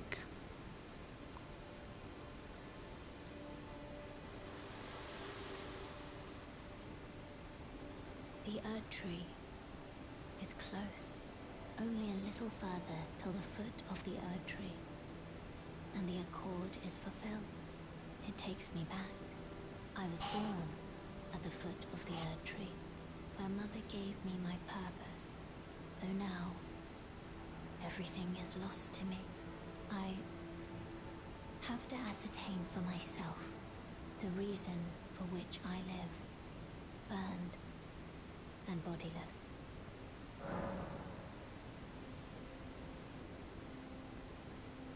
That was interesting, Melina. So this character here, Melina, is our maiden. She's pretty much our guide towards the Earth Tree, and she wants us to become Elden Lord. But her story is complicated. Like, I can't even describe it. Like, is she the daughter of America, or a representation of America, or one of them. I know that America and Radagon are separate identities, but they are the same person. Oh, spoilers. Sorry.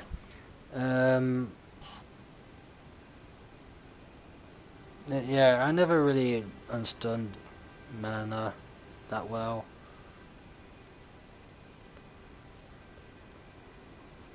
The Tarnished. The Tarnished were actually banished by America, along with Godfrey. But she banished the Tarnished to become stronger, so that one day the Tarnished will return to basically destroy the Golden Order. It's a bit hard to explain. Like, I don't fully know it all myself. I know bits of it, but basically the Golden Order, or I think it's the Golden Order, or the Greater Will, is basically controlling everything that you see. The Earth Tree is pretty much the Greater Will, and America is supposed to be the one true god of Elden Ring, but she shatters the Elden Ring in order to break the Greater Will per se. But she banished the Tarnished before, I think it was before the shattering or after it, I can't remember. It must have been before. But basically, the Tarnished are a returning race of people who can see grace. Like these things here that we see. Only Tarnished can see these. And these are basically what guides us on our journey. And it's also a spawn point because when a Tarnished dies, they do get reborn, hence why we die and respawn. But basically we die and reborn through the Earth Tree, but I think we get spawned at these graces, and these graces always light our way. But Marika wants the Tarnished to become stronger, to be not, I can't even fucking say it, to basically burn the Earth Tree and destroy the Greater Will, because the Greater Will controls everything, and America doesn't want that for everyone. Message was repeated.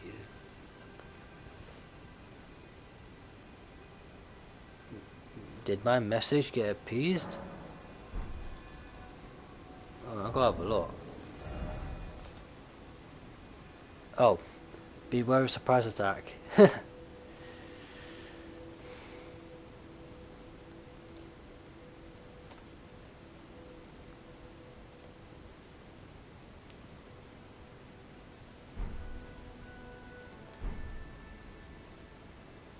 Yeah, so there was supposed to be a surprise attack at the area where I was when you fight Radon, but if you're doing Ronnie's questline, they disappear, but they reappear after you've done Radon. But basically, yeah, Marika banished the Tarnished along with Godfrey to become stronger, then they can return and to retake the Elden Ring and destroy the Greater Will. In order to do that, they need to kill the Elden Beast, which is basically God of this game, which is what controls Radagon and America. But if you want an in-depth look on Elden Ring's story, there are many lore videos on YouTube that explain it way better than me. Like, I can just barely scratch the surface of it. But the main thing is, we are a tarnished that is destined to just take down the Earth Tree and either make the world a lot better or by destroying it. It really depends on what you pick for an ending. If you go for the Frenzy Flame ending, you pretty much kill everything. If you go for Ronnie's ending, you basically destroy the Greater Will where everyone is free. So everyone does their own thing without no hierarchy per se. The regular ending is just you becoming Elden Lord and nothing changes. For Fierce ending, we introduce the rune of death into the Earth Tree, which means that once people die, they stay dead. They don't be reborn through the Earth Tree. Every character that we see right now, including us, we die and get reborn from the Earth Tree each time. But the only thing we don't know is how long it takes. It could take 10 seconds, it could take 10 hours, it could take 10,000 years. But eventually we will come back to life. Because the Earth Tree is the source of life and death. But it has control over it. Hence why Marika destroys the Elden Ring to try and destroy the Greater Will. But it didn't. Instead, it caused a massive war after the Shattering between the demigods. And Melania wanted more, I think she wanted more territory, or she wanted something else. But she is the reason why Caelid is the way it is, because she spread a scarlet rot when she was defeated. Well, I wouldn't say defeated, where she had a stalemate with Radahn, because Radahn at the time was the strongest demigod, but she infected him with the scarlet rot, which has eaten away at his brain. Hence why when we fight him, he is just a manless brute. But he was the strongest demigod, and possibly still is. But yeah, since Marika destroyed the Elden Ring, all the gods went into war. Many of them have now been exiled and are no longer as strong as they once were. But they all have a piece of the Elden Ring, which is why they're called Shard Bearers.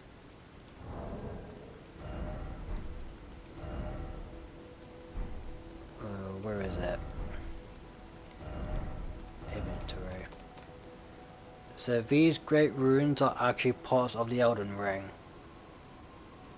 which were broken and taken when Marika shattered it. And then they fought over more pieces to try and claim the Elden Ring for themselves, but it just didn't end up that way. A lot of them either went into exile or permanently in slumber. But yeah, there's a lot to this game. Like, if you want to look up on the lore, literally look up any lore video on YouTube, and there's a lot. But basically, we're here to basically take back the Elden Ring for ourselves, and we choose to either save the world or destroy it. But many people will have to die for us to succeed. And as far as I'm aware, demigods actually stay dead. Like, they're the only ones that don't get reborn through the Earth Tree.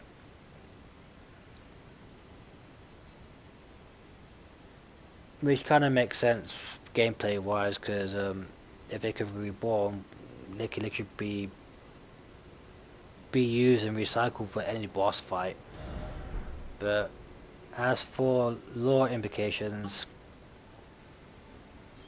either that they can't be brought back, or they take a lot longer to be brought back because they're demigods. They're the strongest beings in Elden Ring. But we don't know that for sure, because From Software stories are quite complicated and not straightforward. Like, to get the story of Elden Ring, you pretty much need to look like at item descriptions and stuff to even figure stuff out. Like, if I just go to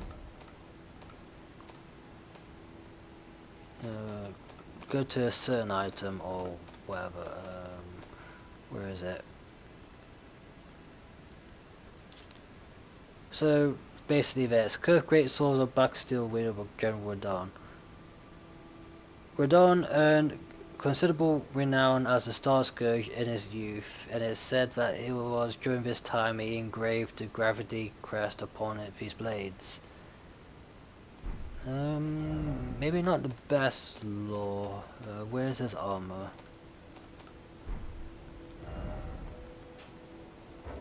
I don't want to take it off, I want to actually read it. The Golden Lion is said to symbolize Godfrey, the first Elden Lord, and his beast regent Sarosh. From his youngest years, Radahn was naturally captivated by the Lord of the battlefield. So Godfrey is the first Tarnished, and the strongest Tarnished in Elden Ring.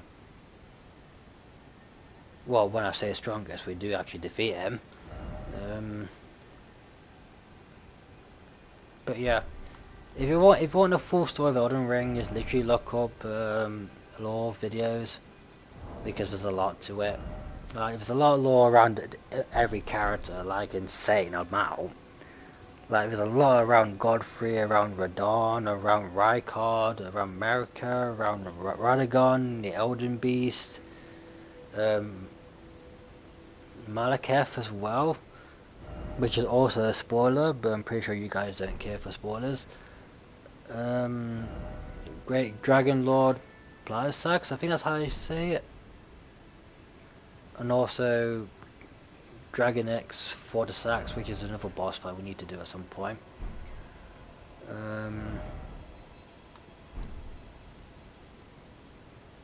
Oh wait, I totally forgot.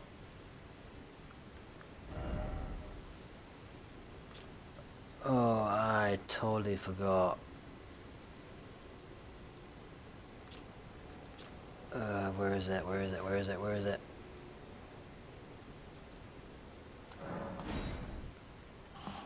I completely forgot about Thea's questline. This is probably something I should have done right after Ranni's questline. I might save this for another video actually, because there's... Yeah, I should be the right level for this actually.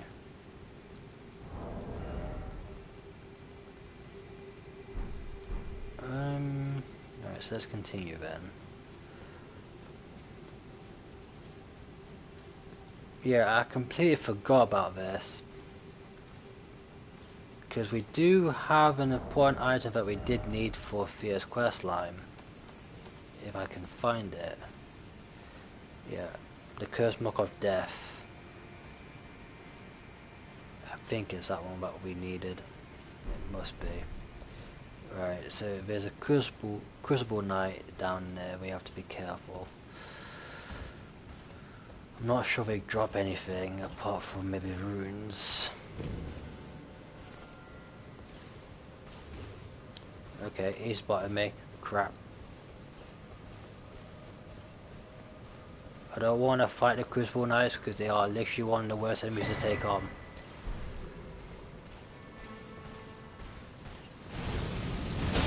Ow. Ow. Run. I'm not fighting you, I'm running.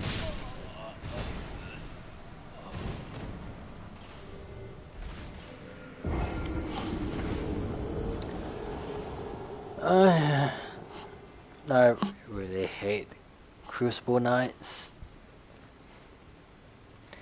Even though I killed both of their bosses, but my god, they are so annoying to deal with. Like, they're one of the many enemies in this game that literally attack non-stop but don't have many windows. Unless you can somehow stagger them.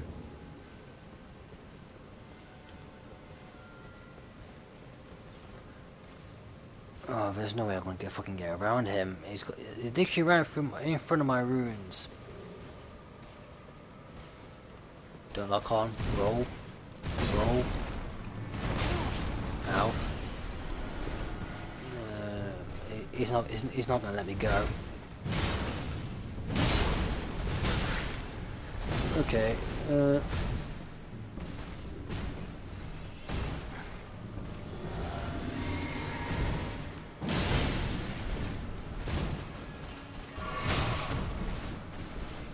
I'm not sure if I actually need to kill him or not, because I'm not sure what he drops, if he drops anything. My god. Oh my god, leave me alone.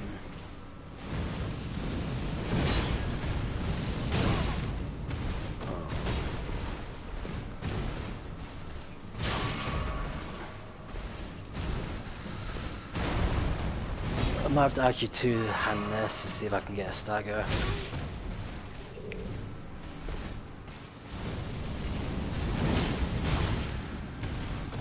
It does help the fact he's got a bloody shield, but it's a crucible knight. Oh, he's gone straight to phase 2. Are you serious? Oh, he's got the bellow. Oh no.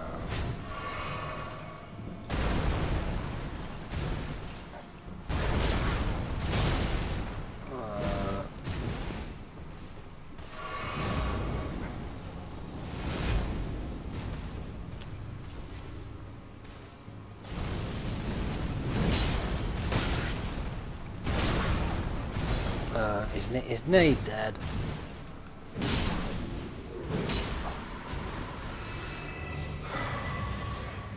Okay, so we got his shield.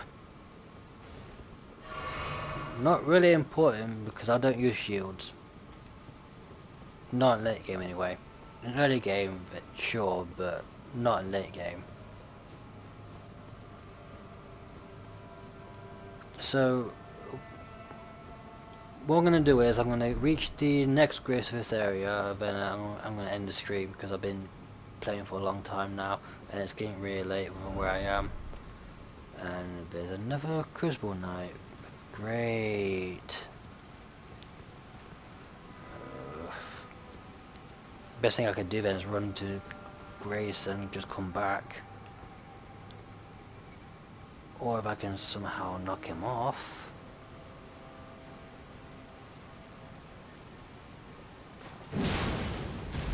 Never mind, you can't even backstab him. This guy doesn't have a shield. So is he attacking me?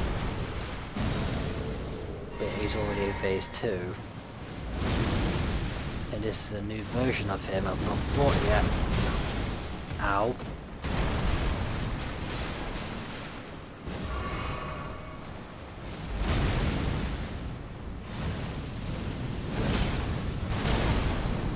Yeah.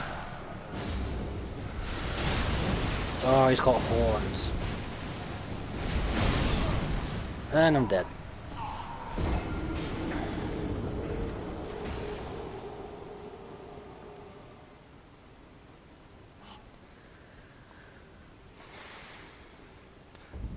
Alright, time to run all the way back. I don't need to kill the first Crucible Knight, I got his drop.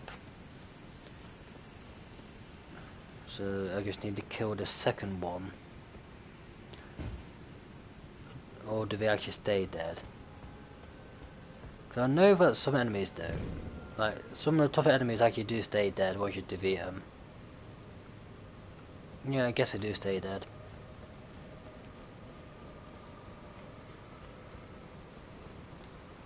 So instead of trying to backstab the Crucible Knight, we need to max out my damage. We need to max out the attack.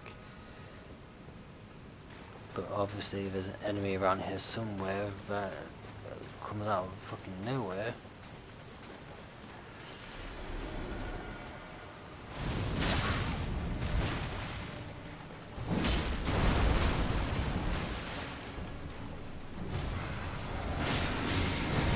It literally comes out of fucking nowhere.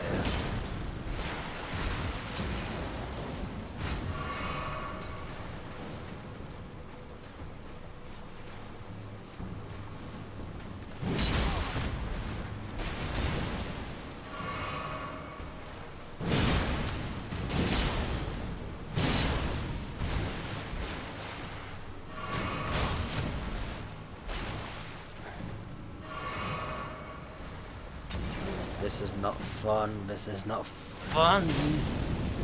Unless you get...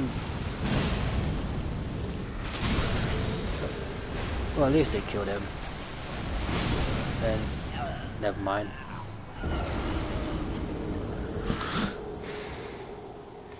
If I can somehow just knock him off... But obviously, as soon as I start doing the animation, that's when he sees me.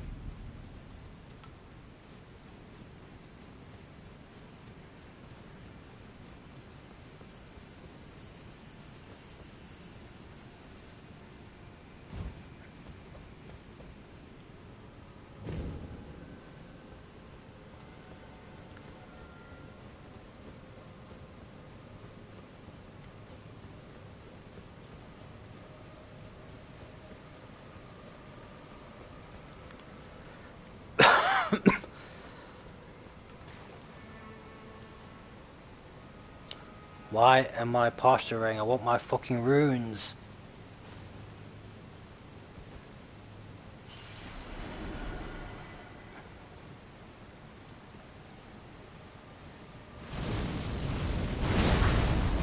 Really? The first thing he goes for is a bloody stomp. Piece of shit Crucible Knight.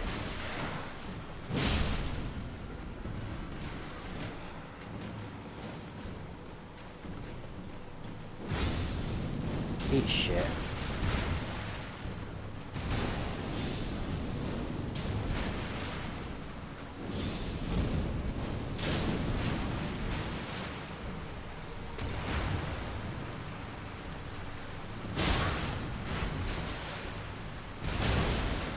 Oh my god, he should be able to catch me like this.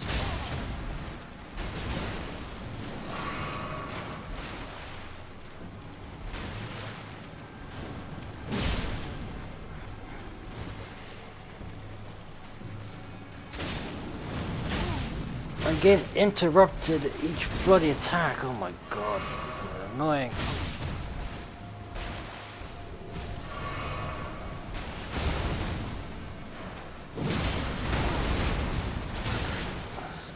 Each time I go for a bloody attack, it always counters. Always fucking counters.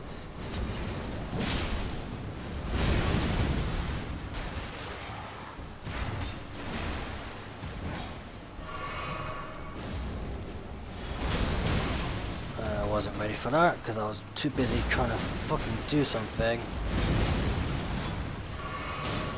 Just have to pack all these fucking...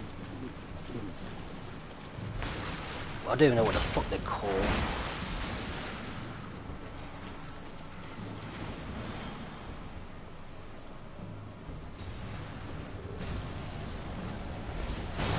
I hope it actually kills these by accident.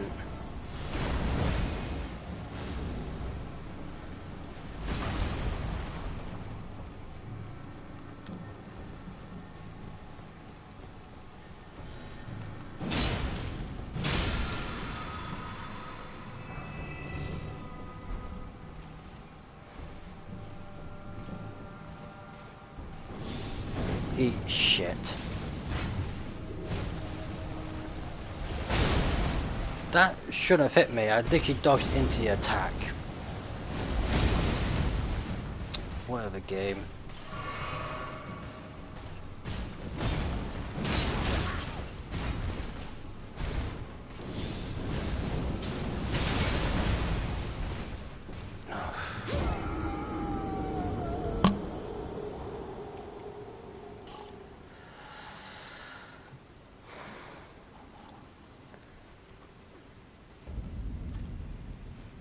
I fucking hate Crucible Nights.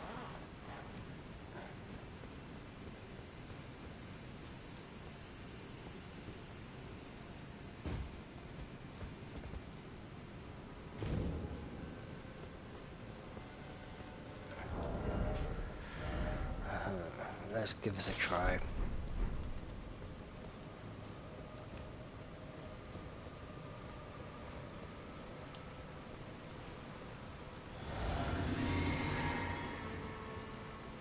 But yeah, some of these fucking enemies are way harder than some bosses. It's actually ridiculous.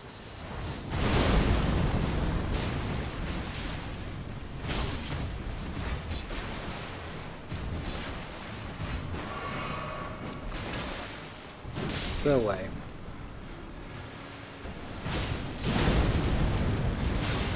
Oh, my only hope then is literally spam that move then to make sure it takes chip damage.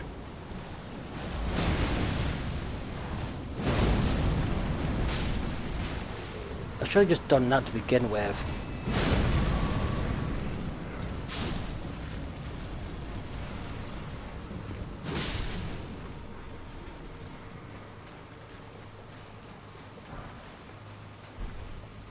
I guess the only thing it was worth fighting for was literally for a smithing stone. But when it comes to Elden Ring, it's best to have multiple weapons for different situations, I guess. The Magma Worm is very good for doing chip damage, and it's a very strong faith weapon. And it's faster than the God Slayer, so depending on who you're fighting.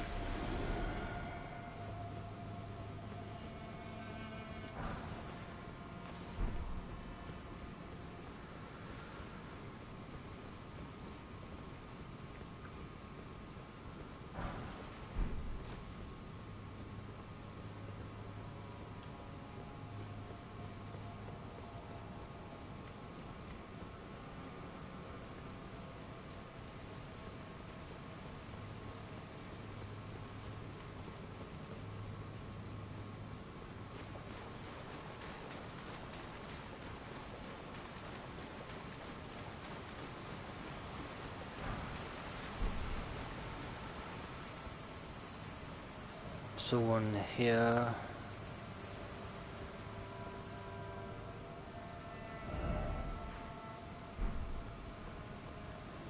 Wait, you tell me there's no grace here whatsoever? Oh, great.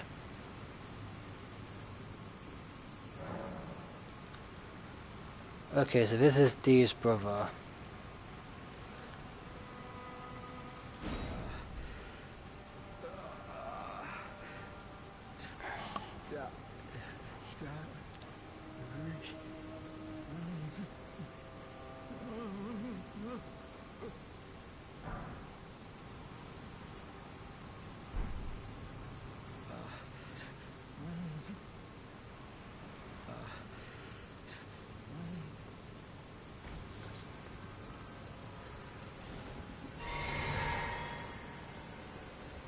Okay. Oh. We can actually summon him for this. Because this boss fight is going to be hard. Because it's a double boss fight.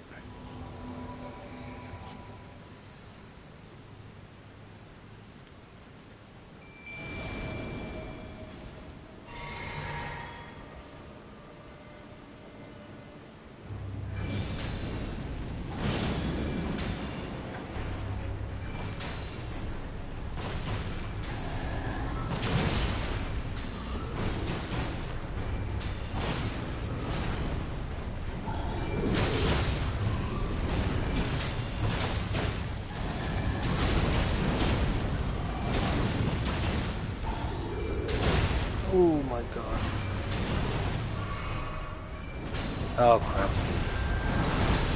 The second one's just appeared.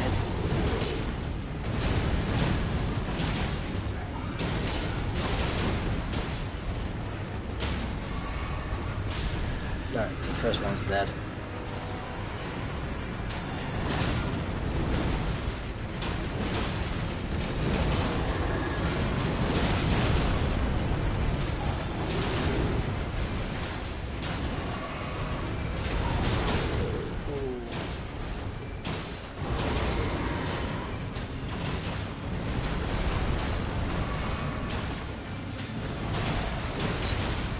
Oh, this one is poison.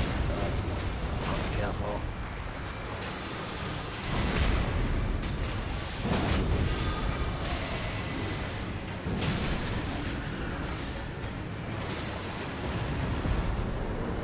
Trophy earned, brilliant gargoyles.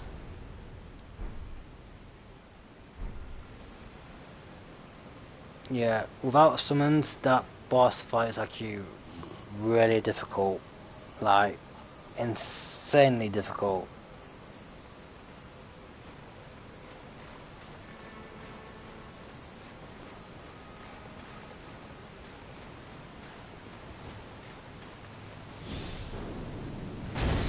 But the reason why I summoned D is because I might as well finish his questline. His questline ends with fears. Why am I posturing again? I literally pressed triangle to read the message, you piece of shit game. They need to fucking patch that. It's getting annoying.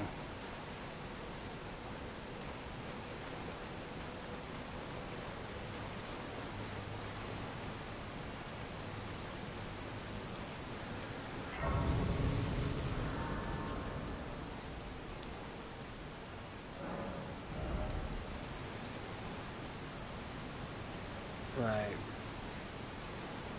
Let's increase endurance.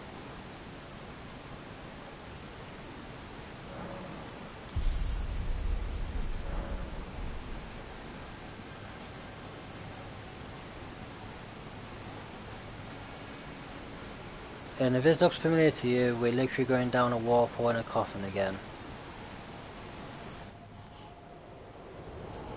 Just like with Ronnie's questline.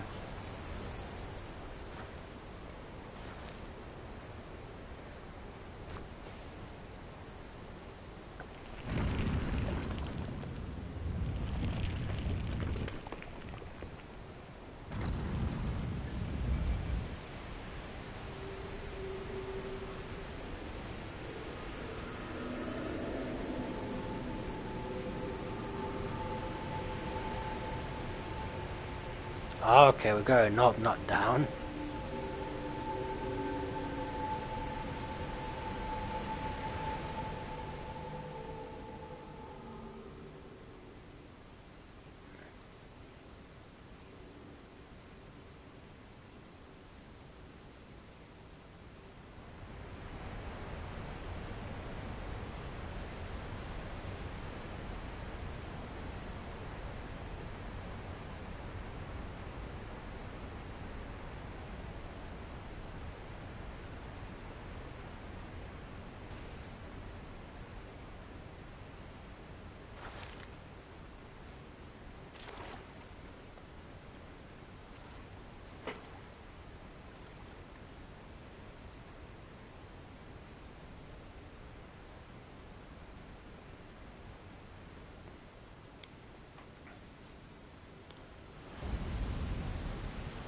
Okay, so we're now at the Deep Root Depths. This is also a late game area. Not as late game as Mount Up the Giants, but close to it. But we should be at the right level for this. But I think I'd best actually upgrade my weapons a bit more if I can. I did pick up a lot of smithing stones as well. Yeah, got.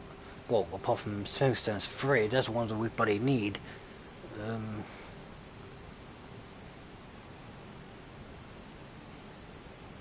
We've got 8 and 9. So I think we can upgrade the Godslayer by 1.